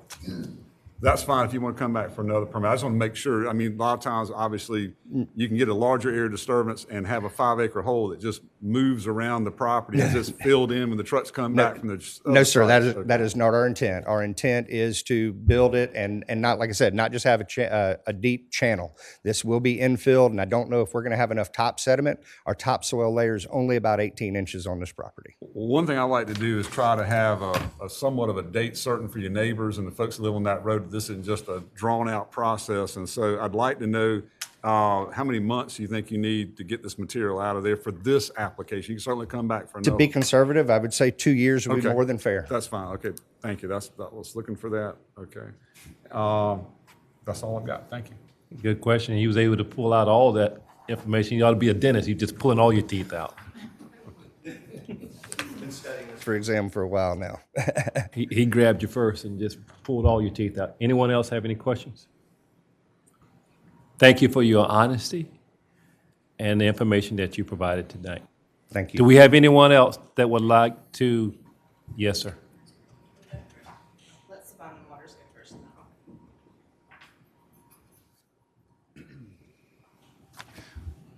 Thank you. Please state your name and address for the record, please, sir. My name is J.D. Collins. As they said, I work for Saban & Waters. I live at 1719 Weston Avenue. That's Charleston 29407.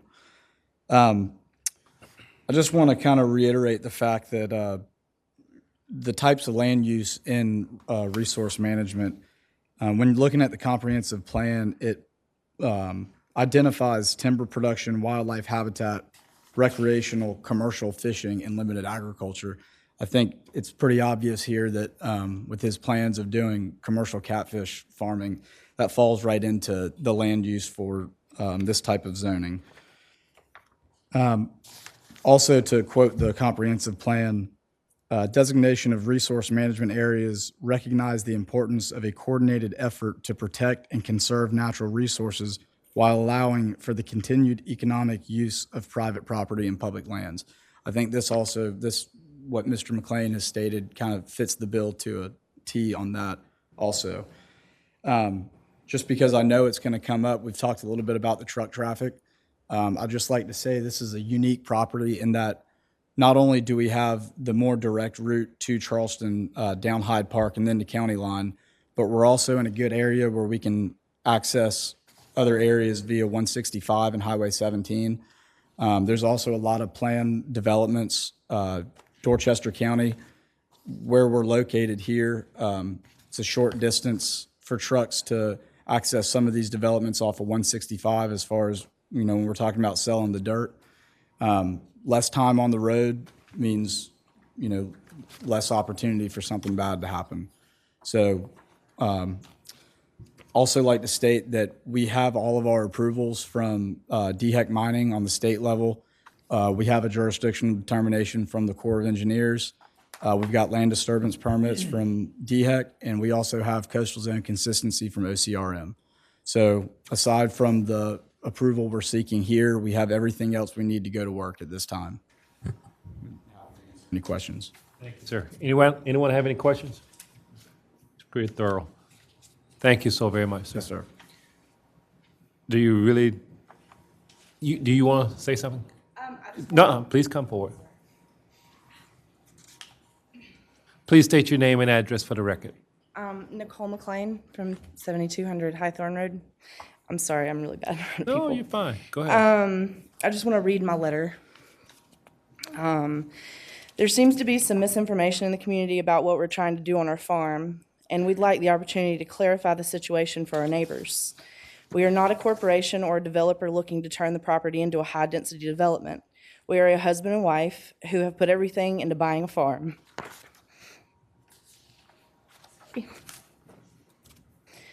To turn it into our forever home. We live here, and I left my full-time job to be at home here every day. Work the farm and take care of the animals. We maintain and care for 9 rescue horses, a heritage herd of Watusi cattle, and a small herd of Angus beef cattle. We've gone to great expense and focused all of our time into improving this property over the last 2.5 years, and hope to continue that with the plan we have for the ponds.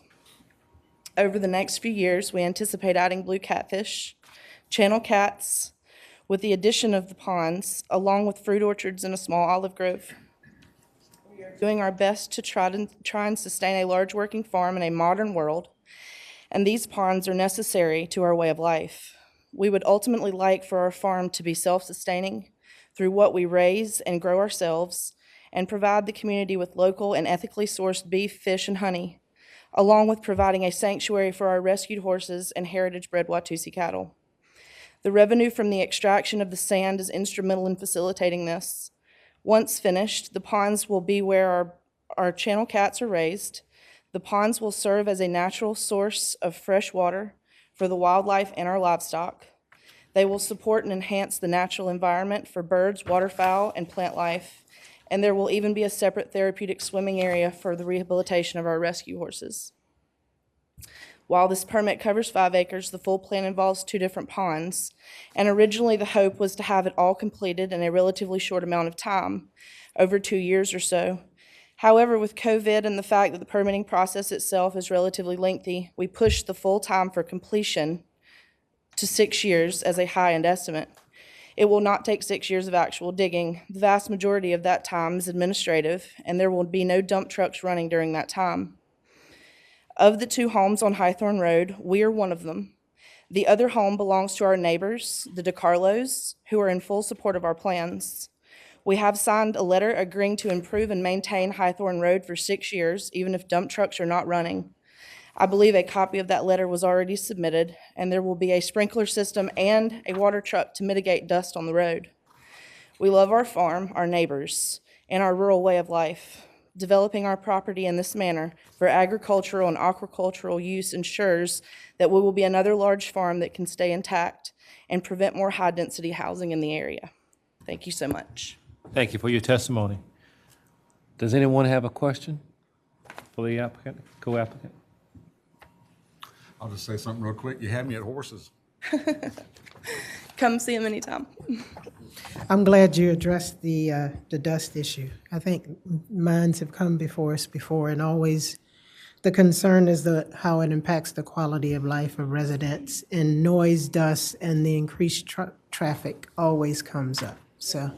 And thanks this for- is going right next to my house and my animals, so there's no way I would ever let that be a problem. So. Anyone else? Thank you so very much for your testimony. Anyone else in support of this application? Anyone in opposition of this application? Okay. Please come forward, state your name and address for the record. Dustin Cole, my address is 9617 Roseberry Street. My wife and I own State the address again, please. 9617 Roseberry Street, Ladson, South Carolina 246. My wife and I own the frontage portion of the property through which the proposed mining operation will run. We stand vehemently opposed to the sand mining operations for several reasons.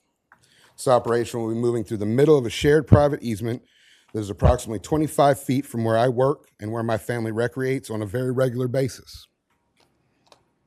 This will not be moving through a public roadway.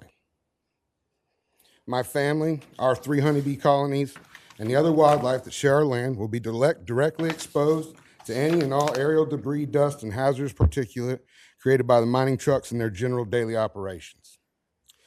We're concerned about the waste runoff.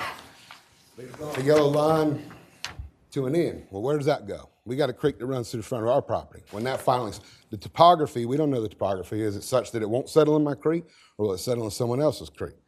And, you know, they keep using the word neighbor. We heard from them 6 months ago with an agreement for 6 years of use, 120 trucks a day, and we haven't heard a word since. So ain't nothing neighborly about this. We purchased this land in hopes of building a home and growing with the community of Ravenel as well. Our land has a pond with bass, brim, and catfish. We have resident deer, turkeys, and currently care for 3 young and thriving honeybee colonies. We very frequently share meals and have gatherings out there with our family and friends. I have an outdoor hobby shop where I'm constantly working. We have plans of expanding our honeybee operation this year and hope to add goats and chickens to our farm as well. These mining operations will very certainly hinder and at times possibly even restrict my family's ability to access and safely navigate and enjoy what we sacrificed for and worked so hard to obtain. My young kids, their cousins, and their friends ride four-wheelers up and down this road. They want to drive 180 trucks down for 6 years, 6 days a week. We got to understand that is none of you guys would approve that if it was your land. We're not opposed to a pond. It's been dressed up as a bass pond, catfish pond. That's not what this is. If you give him 15 permits, he will dig 15 ponds. This is going right through the middle of my property.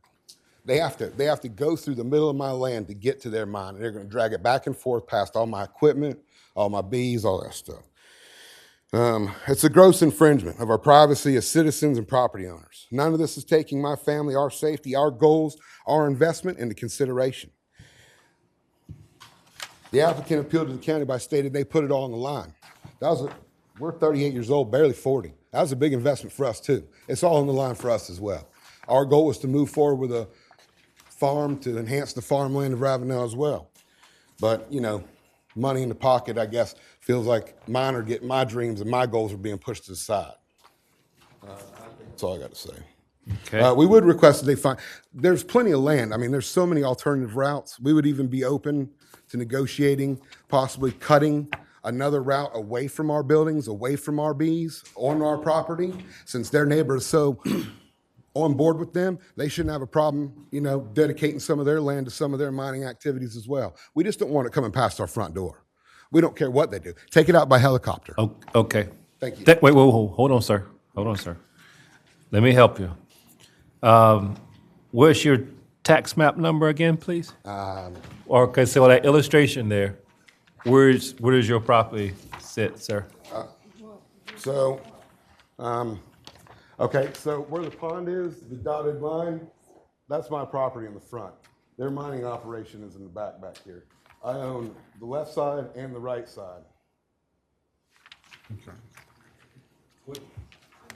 Is that parcel A? Parcel A. So your property is parcel A? Yeah. 175000064. Here. Yep. Okay.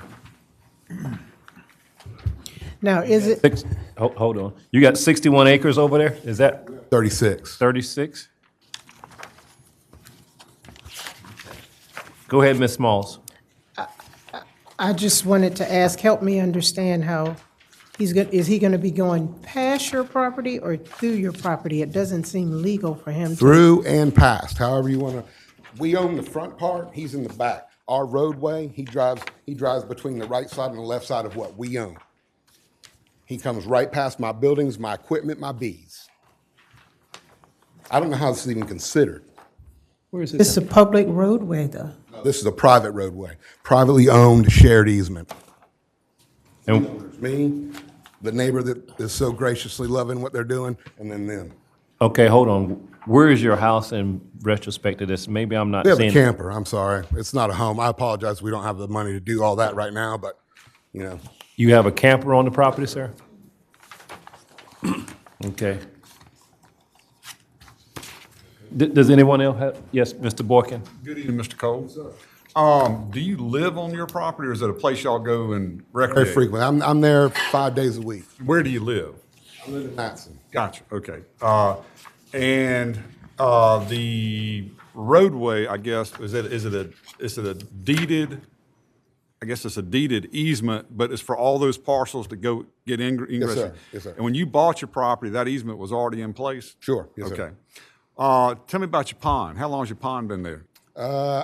I believe it's estimated like 3 to 5 years old. Did you dig it? No, sir. It was already constructed on the property Yes, when you sir. bought the property? Yes, sir. So was all that dirt left on the property or was it hauled away? I don't know. There's a big hill, so it may have been left on the property. How big is your pond? My pond is approximately 1.5 acres, 2 acres. Okay, all right. It's not even 6 feet deep. Okay.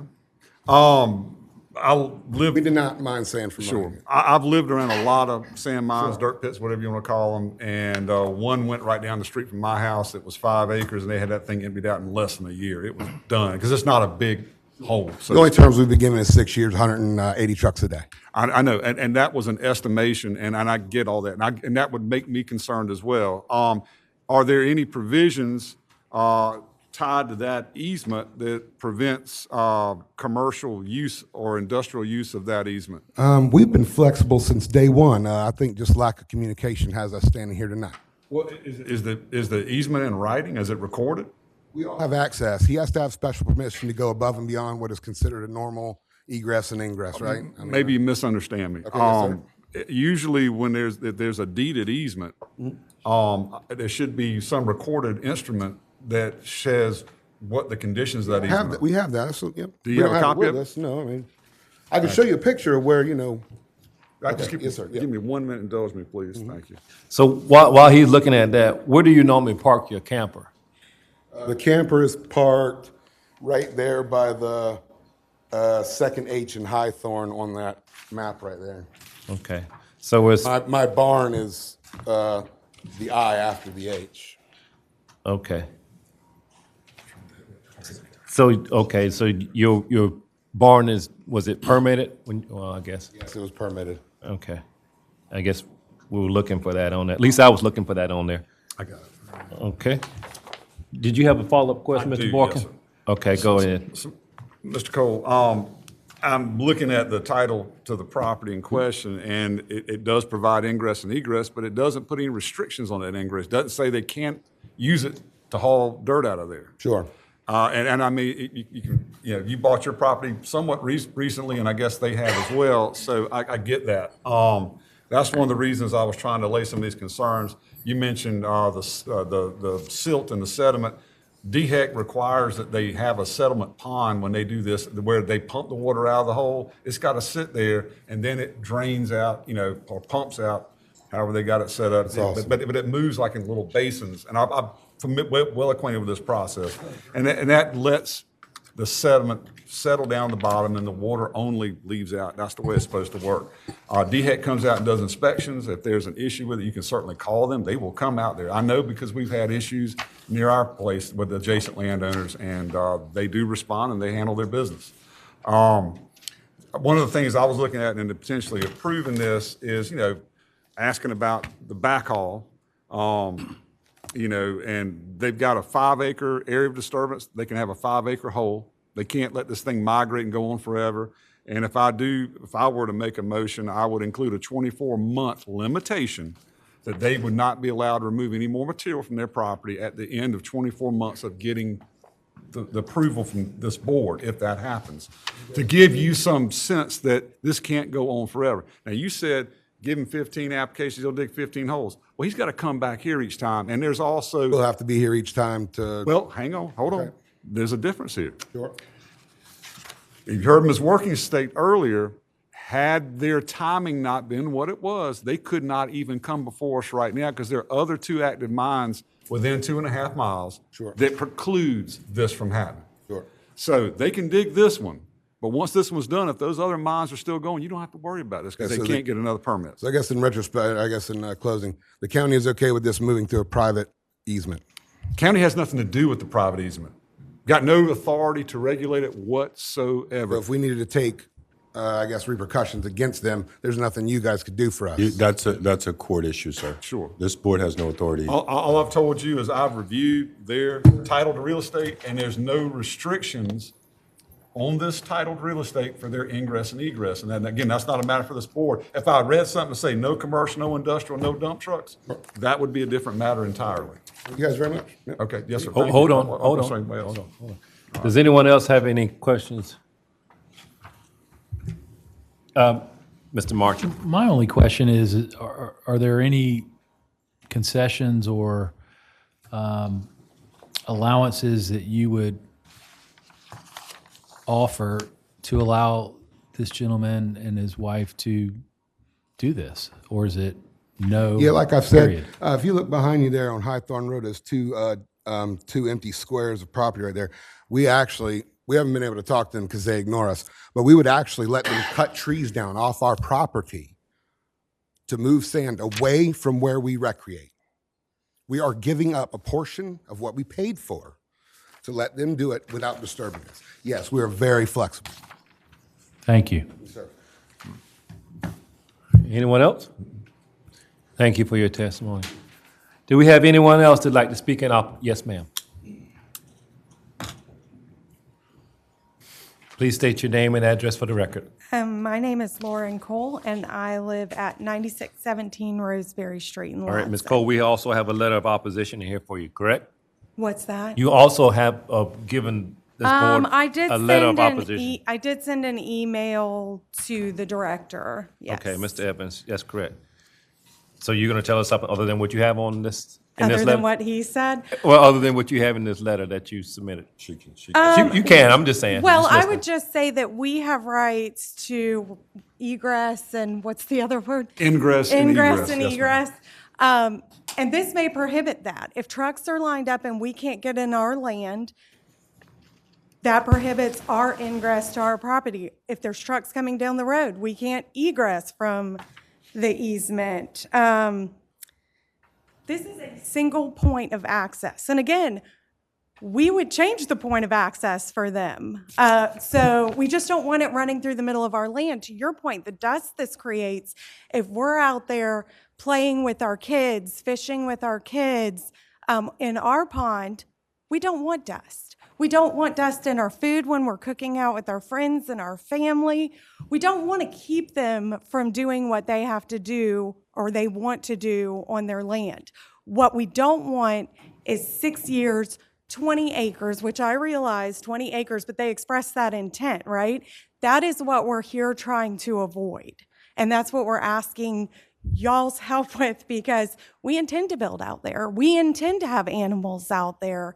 And I don't think our use of land is any less important than theirs. So I don't, it's running through the middle of our land.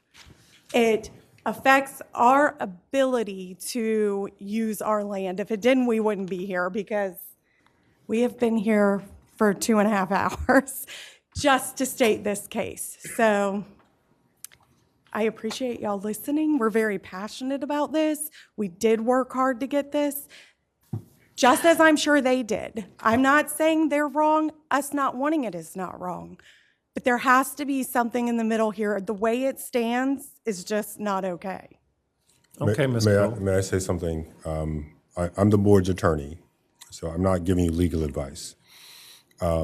Parties in a transaction such as this can come up with an agreement. This is a private easement over private property. You've both expressed a willingness to discuss it with each other.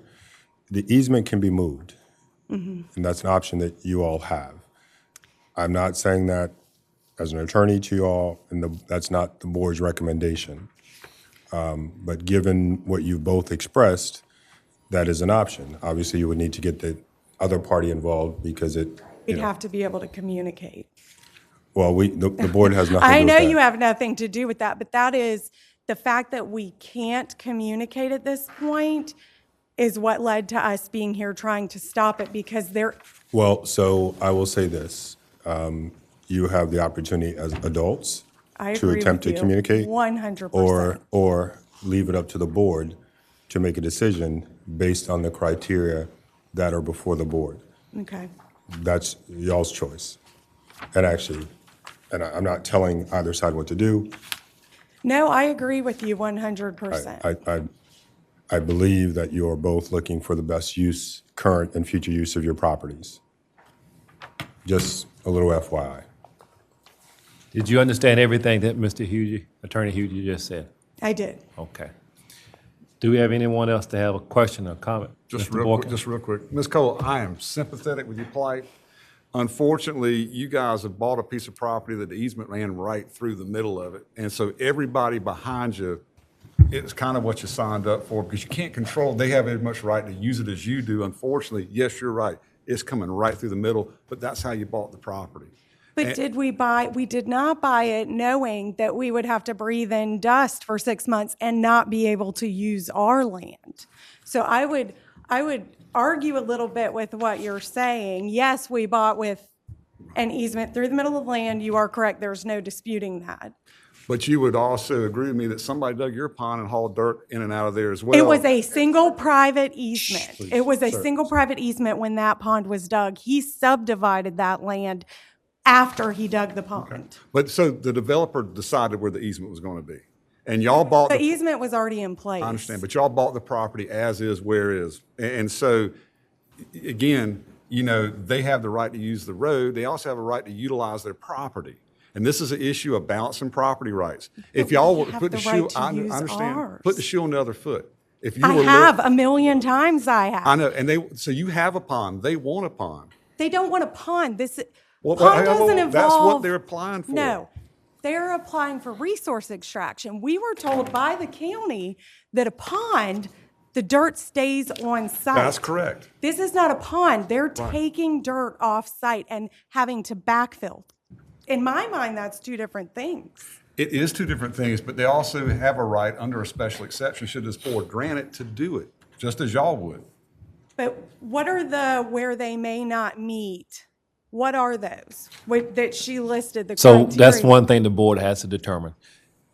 Okay? Okay. So I'm going to kind of end it at that. Okay. Does anyone else have a question of Ms. Cole? That's okay, that's okay. Ms. Smalls? Or maybe this is a question for your husband. He mentioned that you all offered a portion of your property as a different means for them to get in and out to build their pond. Is this like temporary, or are you willing to sell to him, I guess, to? No, it wasn't.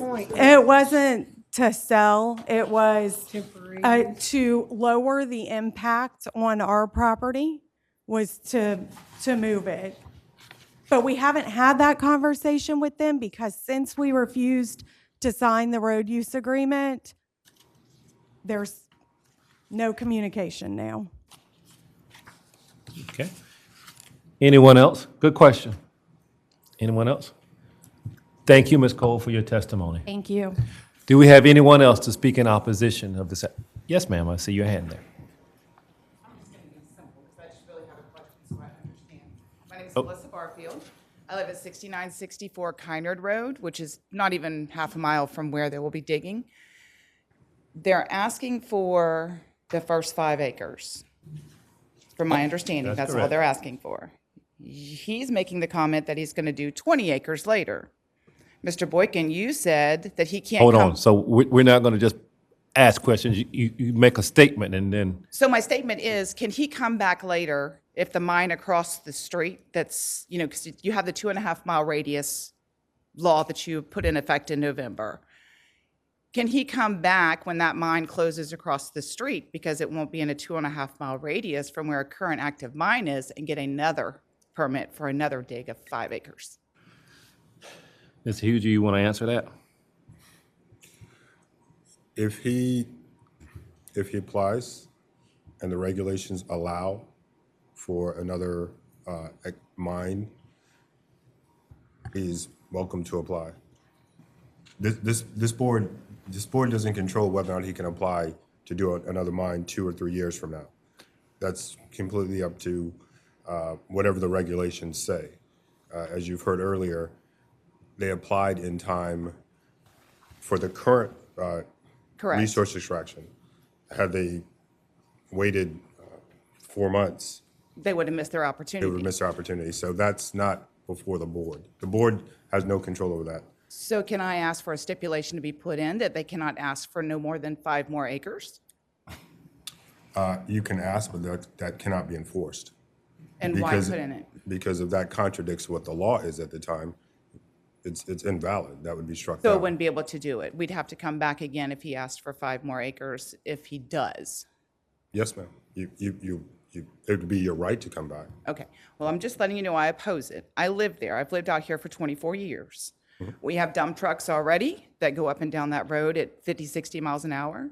And now he's wanting to bring hundreds more on top of the 2 mines that are already there, that already have trucks on the road. So the impact study on Hyde Park Road, whether he takes it from Hyde Park to County Line to Kiner to 165, there's dump trucks everywhere now because there's going to be 3 mines. So I'm just opposing it. Okay. Thank you. Thank you for your testimony. Does anyone have, Mr. Boykin? I looked that way and he's right I'm there. going to do my best to clear this all up for you. I'm hearing everything you're saying and listening attentively. So, county council passed an ordinance, 1 mine per 2.5 mile circle. Correct. But everything that existed before is grandfathered in. Good enough on that. But for their timing of their application, they would not even be here tonight. So they applied under the laws that existed at the time. They have a right to be heard here, and they have a right, if it meets all the criteria, to be granted this time. I don't know how long those other mines are going to last, how long they're going to play out. So long as either of those 2 mines, not both, just either, exist, they'll be precluded, barred from coming and applying to this board for another permit. So they'll be back is that because clear? I can tell you the mine across the street from them is just about done. Their Well, then, time is all right, just- scratch that one. There's still another, Ms. Working, was that correct? Or Yeah, Ms. but I don't think it's Was there 2 100% mines accurate. within Well, there's 2 of mine there. It's correct. Okay, There's so another there is one another mine. adjacent. They're not active right now. But that doesn't matter. As long as they have BZA approval and DHEC approval, it's still an active mine, whether they're hauling or not. You get It's still considered an active mine. Yes, because DHEC has to come in and close it. There's a whole process for that. But anyway, what I'm getting at is he can't keep coming back if there's another mine in operation. And if he does come back and there's, these criteria are not met, then he may not get approved. Or someone else applies for a mine that's somewhere else out there. So there's all those factors. We can't predict the future. But I just wanted to try to allay some of your concerns. It's not like he can just pop right back. Right, and that's it's what I going to be don't an want to see. automatic I don't want to thing. see it No. continuous. If he wants to do his 5 acres to do his catfish and sell that dirt, that's perfectly fine, but I don't want to be a continuous And I feel your pain. Those roads are absolutely overloaded out there, those huge mines on County Line. Loaded. I'm well acquainted. Yes, ma'am. And to have 3 mines that close to each other already, and you're going to have 200 more dump trucks or 100 more dump trucks on the 100 that's already there. Well, that's why Charleston County is trying to fix it with this change to the ordinance, to try to give you some relief. Thank you. Thank you. Does anyone else have a question of this young lady? Thank you for your testimony. Thank you. Do we have anyone else to like to speak in opposition? Okay. No, you had your opportunity. But thank you for asking.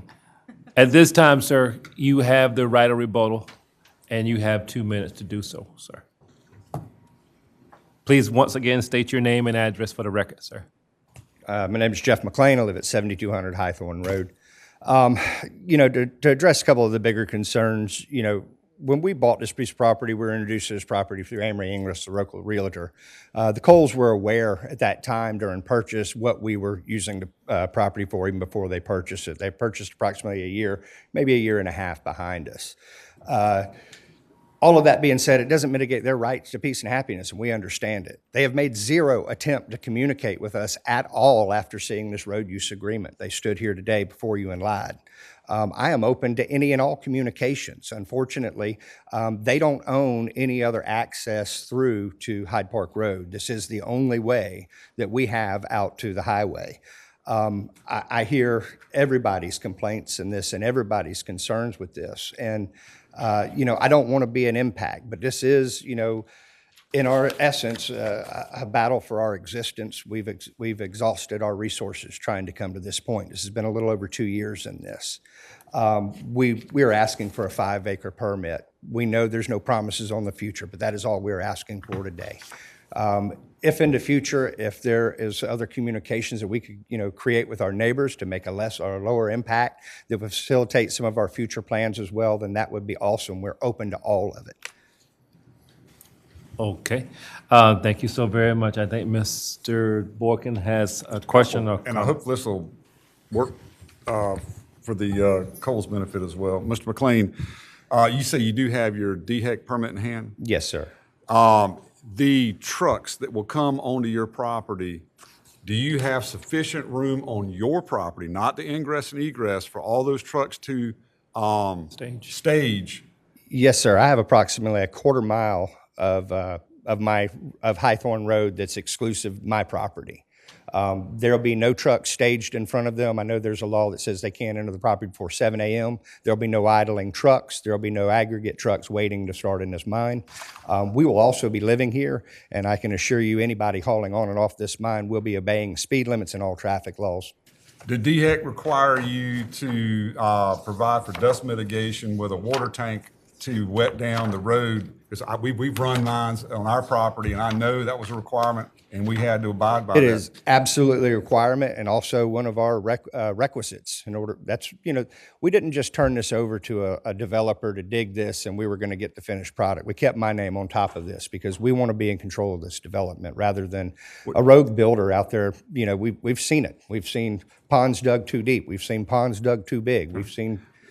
I'm considering supporting your application, but I'm going to ask you a couple more things. One, I would include that you be responsible for wetting down that ingress egress road to control the dust for the coals, because I know how it is. I've seen the trucks roll and they do make a lot of dust. Absolutely. All right. I've also reached out to our neighbors at Carlos who have a closer access point to a well, and we talked about putting in a drip line on timers so that we didn't have to depend on just a truck driving down there 3 or 4 times a day, which I find construction sites tend to get busy and don't always do all their work. But My this would be an experience is automatic. you need a water truck or a water tank with a sprayer on the back of it to wet it down for dust mitigation. So I'm inclined to support your application. The other thing I would ask for is a modification of your days of operation to make it Monday through Friday, not include Saturday. So if the coals are coming out there trying to enjoy the property on the weekend, they don't have to be disturbed by the trucks. That's why I asked where they lived. I'm trying to get an idea of what their expectations are. They're not living there yet. And I want to put the 24-month time limit. Would you be amenable with those conditions? Yes, sir. Okay. All right. That's all I have. Thank you. Also, would you be willing to make sure that there's a sign out at the staging area with your contact information and contact information for anybody Yes, that's sir. working with the truck? Yes, sir. With an active working at all times number? That one right here. Okay. You want it on the record? I'll read it off now. Well, why not? 843-296-1558. This is my everyday carry phone. It is my cell phone. Do you have an alternate number? 843-571-5735. It's my place of employment. I've been there 20 years. Thank you, sir. That was actually condition 8. Okay.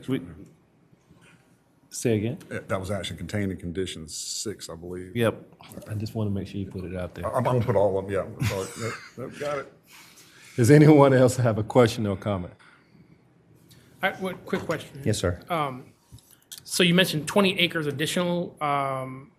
Is that, how much time would that take if you wanted to? I'm sorry, what? How long would if you wanted to continue coming back again and doing another 15 with the more current acres? ordinances and everything in place, I don't know how long it'll take. I mean, this, may be the only step of our dream we get to develop is the reality of the hearing I'm hearing today. So, Lord willing, county willing, we'd love to do it in 6. I don't think it's feasible from what I'm seeing today. We'd be grateful to have the 5 and abide by any future laws that we have to. All right. All right, thank you. Thank you so very much. You may be seated. You may be seated. Thank you. This case is closed to the public. Questions, comments, discussion? Okay. Then I need a motion to either approve or disapprove case BZA-01-22-0054. Do we have someone that Mr. Nelson, you looking at me, or like you going to? You looking? That's a pretty good handle on this. All right. Mr. Chair, I'll be happy to make a motion, sir. Thank you, sir. In the matter of BZA case, BZA-01-22-00549, I move that we grant the special exception for resource extraction.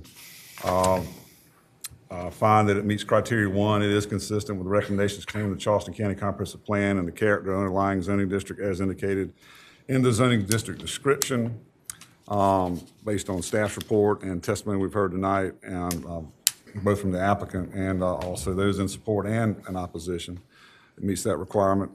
Criteria 2 is compatible with existing uses in the vicinity, will not adversely affect the general welfare and the character of the immediate community.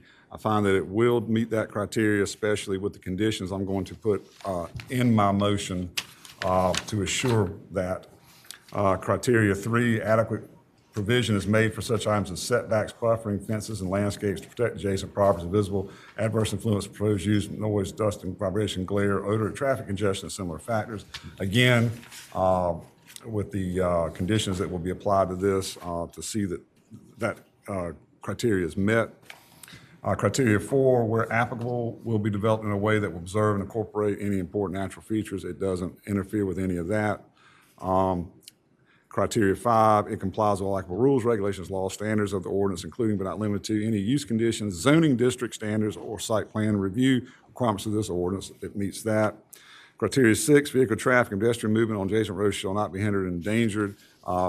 Conditions will cover that, and the duration of said operation will also assure that. So those are all the 6 criteria. It meets them. The following conditions I will include in my motion.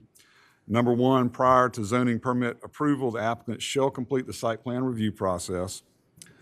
2, and there's a change here, the days and hours of operation for this project shall not exceed Monday through Friday, 7 in the morning or 7 a.m. to 5 p.m.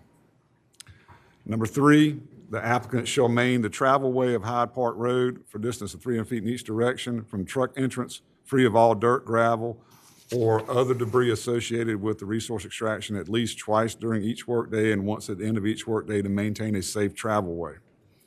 4, the applicant shall maintain the 25-foot ingress, egress easement on Hawthorne Road, and I will add this additional requirement to number 4 to include water application as required for dust mitigation on Hawthorne Road.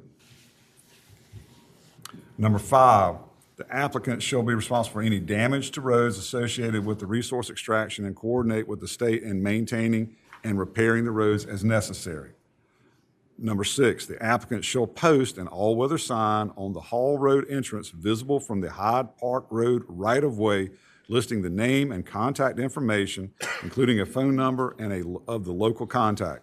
This person listed will serve as a contact for this project in case there are any compliance issues that arise during the mining operation.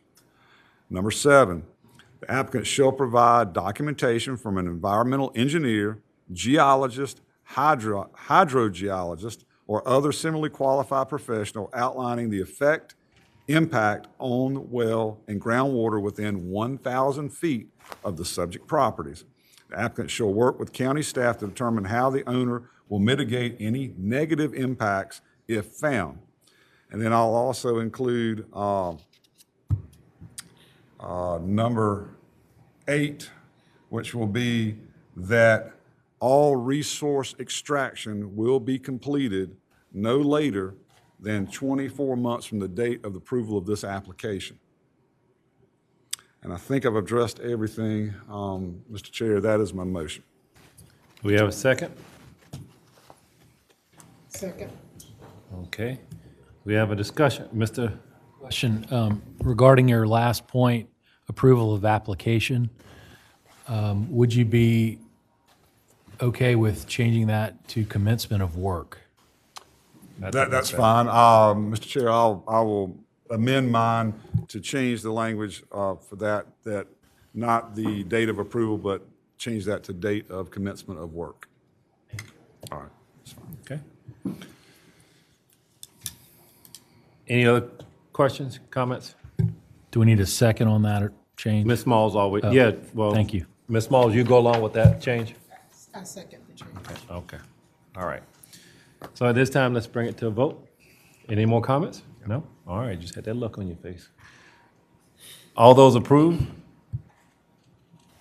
this application? Please raise your right hand and say aye. Aye. Aye. Any opposed? It's unanimous. Congratulations, sir. Within 10 days, you'll be getting information from staff, letting you know the next steps in this application. Thank you once again, and please, sir, remember to communicate with your neighbor in a nice, friendly manner. Peace and harmony, okay? Thank you. All righty. So our next case will be completed by Ms. Working. This is case BZA-01-22-00550.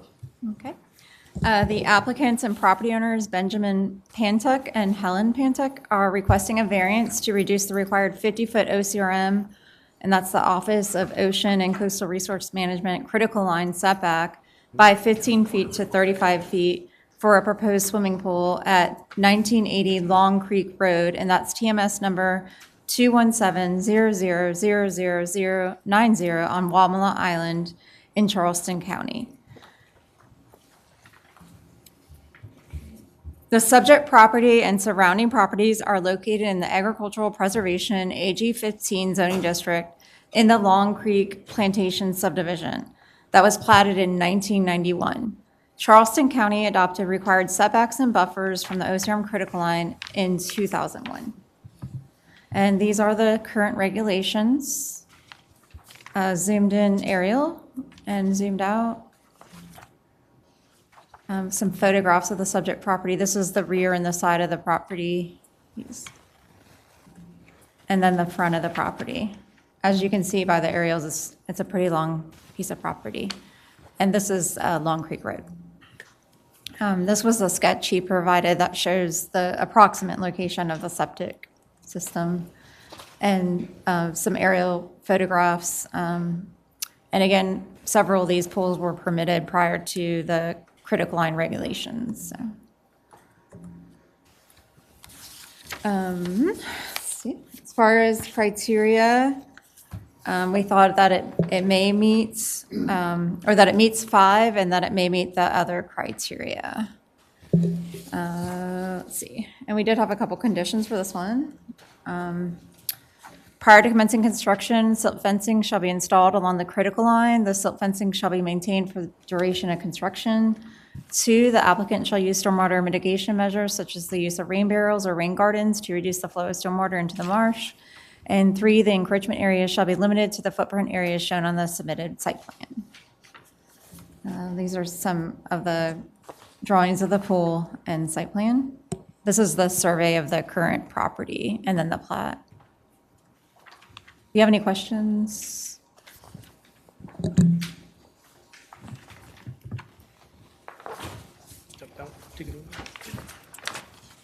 If I'm reading this right, so they will be outside of the critical line buffer, correct? Well, it would be right at. I mean, Yeah. right to it. Yes, correct. Okay. They would be maintaining. They don't the need to buffer. remove any of the critical line buffer. Right, Thank you. correct. Okay, I'm sorry, I didn't say it right. Sorry.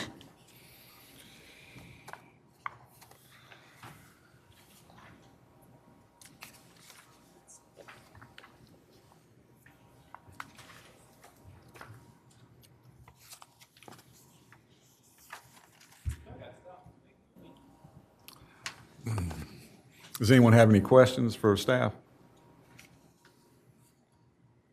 Okay. Mr. Chairman. Which line is the critical line? I'm just having a hard time reading this site plan. I apologize. It's okay. Maybe you can. Relatively quick. This plan shows it a little better. Because it goes up the side, but also to the rear. Can you see it? Not really. In your packet? Do you want me to? I'm looking at the one with the septic tank marked and the leach Oh, field no. marked.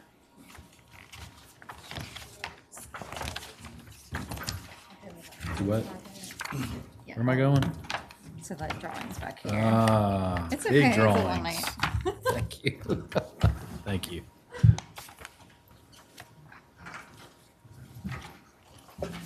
Any more questions of staff? It's working? Thank you. You finished up a little bit faster than I anticipated. Okay, there being none, is the applicant present? Would you please come forward, state your name and address, and please tell us why we should approve your application, sir? Good evening. I'm Ben Pantuck, 1980 Long Creek Road, Wadmalaw Island.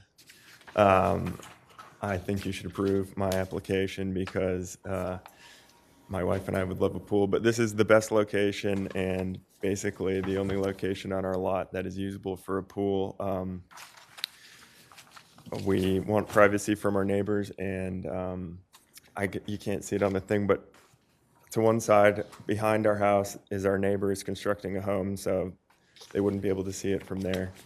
And on the other side of our property, the septic system is there and all that, and so that's not a good place for a pool either.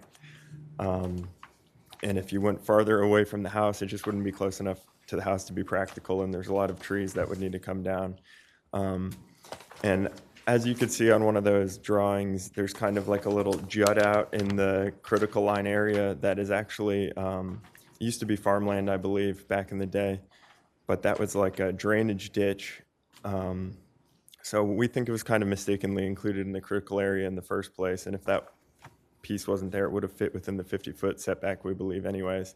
And on the survey that we based our plans on, 50 feet wouldn't have been a problem because that was not included in the survey from, I think it was 2015. But we had to get it updated to apply for the permits, and here we are. So I'll take any questions. Okay. Let's see who has any question for you. Mr. Borkin, you got one or two? Mr. Pantuck, and again, I'm trying to keep up with this. So you had a plat to start off with. Did that first plat that y'all had for the property show the critical line at that time, or did y'all not get the critical line established till you did the most recent plat? The critical line was on both. I think it was in this packet I submitted. There was one from 2015. Well, it was in my correspondence. I believe I submitted it with the application. I'm sorry, I don't know the best way to have you find that, but you can see the critical line has evolved over time, which is obviously as things happen and all that, but we think it included this drainage ditch between the dock and our house. So, okay, well, that's the one from 2015, I believe, and that's the critical line on the right side. And it's just pretty like smooth towards the house. The X through that building, that was the builder's original plans, but he didn't do that. So our home is just that one on the south side of the property, I guess. Okay, so we've got the X'd out one that does not exist. Does not exist, and the proposed one that's written on your notes here, that does exist yet or no? Yes. Okay, so that's where your house is. That's okay. where we live, yes. Okay. But then, so to the right of the house that does exist, that's our critical line. Okay, so the old critical line. The house that exists faces the cul-de-sac, correct? Yeah. Just our driveway. The So- driveway doesn't look exactly I like got that, you. but Okay. yeah. And so where you want to put the pool is to the, well, if you were facing the house from the cul-de-sac or driveway, whatever, it would be to the left going towards Bohicket Creek, correct? If you're facing it from the driveway. Between the house and the critical line. Yes, okay, Yes. all right. Okay, and then that last one was, this is the current, the dotted line is the critical area. And see, like, towards the left side of the dock, that little, like, rectangle that juts out. Is it just, I'm kind of following the critical line, is it just like one corner of the pool that really needs to? The whole pool is not. That's kind of what I'm getting at. So infringing is it- in the okay. critical or the And you really 50-foot can't go any setback. further because of the drainage ditch and all that. I see what you're saying. Okay. All right. Anyone else have a question of Mr. Hancock? Thank you so very much for your time, sir, and your testimony today. Thank you. Do we have anyone else that'd like to speak in favor of this application? Anyone else? Do we have anyone to speak in opposition? Yes, sir. Please come forward. State your name and address for the record, sir.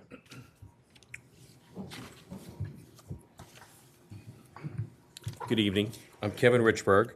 I live at 6850 Bears Bluff Road, Wadmalaw Island. I'm here tonight actually representing the Wadmalaw Island Land Planning Committee, and I believe we have submitted a letter of opposition, which I would assume you guys have. And I'm going to be very brief. I don't plan on going over our entire letter, but I just want to say kind of in a quick summary that because the applicant's request is not in compliance with the Wetlands, Waterways, and OCRM Critical Line Ordinance and does not meet all the required variance criteria to establish a legal hardship, we'd ask that you deny the variance. In the event the board does decide to approve the application, we would ask that the staff recommendation conditions be attached. Oh, wow. Okay. I didn't get a chance to look up. Does anyone have a question? Thank you so very much, sir. You were very quick. Like I said, we sent a letter in, which is a little more detailed, and I Yes, assume sir. you guys have that, so just kind of the summary of that. Yes, sir. Yes, sir. No need to beat a dead horse, is it? Yeah, and yeah, you guys have the letter. I see. Yes, Yeah. yes. Does anyone else, would they like to be, anyone else to speak in opposition? Yes, ma'am. Please, if you would, state your name and address for the record. Skinner, 1437 Fairview Plantation Road on Wadmalaw. Thank you, Ms. Skinner. And I also would like to concur with the letter that what they had provided me with a copy of it, as well as a former member of the Land Planning Committee. And I agree with that it did not meet, actually, I agree with them that it didn't meet 5 of the criteria. And it's the ordinance 9.7.2 calls out the soil disturbance structures and impervious surfaces. And I can see some wiggle room when you don't have an impervious surface, but I've spoken before this body before how I feel about marsh migration. And so that's what I'm concerned about with it, that this is it does not prohibit the use of their property because the pool can be relocated, but it's not going to give them the privacy. And but the front between the ocean with the creek between the critical line is important. That the salt marshes, and we have also within the county, well, let me skip, I'll come back to that one. But it does apply, I think it does apply to they said it doesn't apply, but everybody has to meet the same OCRM critical line buffer. And I think Ms. Working just stated that some of these pools that don't meet were prior to the comp plan being instructed. So the OCRM ordinance didn't exist at the time, so they would be legal non-conforming. I also do not feel it restricts the utilization of the property, as is in their letter. I'll be brief with it, because the pool can maybe be made smaller or relocated to another part of the property. And the fact that it's not due to their own actions, they bought the house, they're putting in a pool, so move the pool or change the size of it. And then as far as number 7 with the comp plan, this is when I wanted to bring back up that, the county has hired a resiliency director, and you have a resilience committee. There are several ordinances coming before the Zeldar soon to be reviewed by the Planning Commission and County Council to be passed. And there are tons of people. The town of Kiowa Island, because everyone's concerned about marsh mitigation, the town of Kiowa, working with their Kiowa Conservancy, they have spent thousands of dollars, and they're hiring consultants so that they can come up with the marsh management plan, because it's a fact that the sea level's rising. So within this, and Seabrook Island is now looking into all of this. So that's part of where I go with the resilience, not meeting the comp plan, with the resiliency efforts that are going on due to the rising sea level that we have due to climate change. Okay. And that was all. Thank you, Ms. Skinner. Okay. Hold one moment. Mm-hmm. Does anyone have a question of Ms. Skinner? Mr. Borkin? Yes. Oh, I thought you. No, just taking my I thought I glasses saw your glasses at the corner of my eye. Anyone? Thank you, Ms. All right, Skinner. thank you. For your time. Do we have anyone else that'd like to speak in opposition? Mr. Hantuck, you have 2 minutes for rebuttal, sir. Please remember to state your name and address, sir. Ben Pantuck, 1980 Long Creek Road, Wadmalaw Island. I would say, first of all, that we are totally okay with the conditions that were attached to this, and we'd be willing to go along with that for sure if you grant this exception. And we for sure understand the importance of the wetlands, and it would impact us poorly if we ruined it in front of our home. That would not be something we would want to do in the first place, but we're still leaving a 35-foot buffer, and that's only the very one corner of the pool even goes that far. Most of it is within the 50 feet. I would argue that there's not really another spot on our lot that would be sufficient for this pool. We've already reduced the size of it and changed the location to move it closer to the house and make it smaller to fit within that when we thought we had more based on the old survey. And I don't think this will have a negative impact on the critical area personally. Okay. That's it. All right. Does anyone have a question of the applicant? Question. Yes, Mr. Williams. What size pool are you looking to build? Square footage? It was on the plans were in there, but I want to say it was like 34 or something. I don't know. I would have to look at the plans, which were in the packet. 34 by... By 34. Oh, sorry. Go ahead. 18. Good question, Mr. Williams. Yeah, there we go. Anyone else? 18. Thank you, sir, for your testimony again today and your rebuttal. All right. This case is closed to the public. Do we have any discussion? Okay, then can I get a motion to either approve or disapprove this application?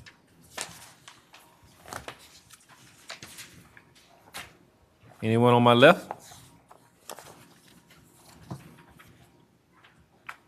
Anyone on my right? Ms. Asbill? Asbell? Is it Bill or Bell?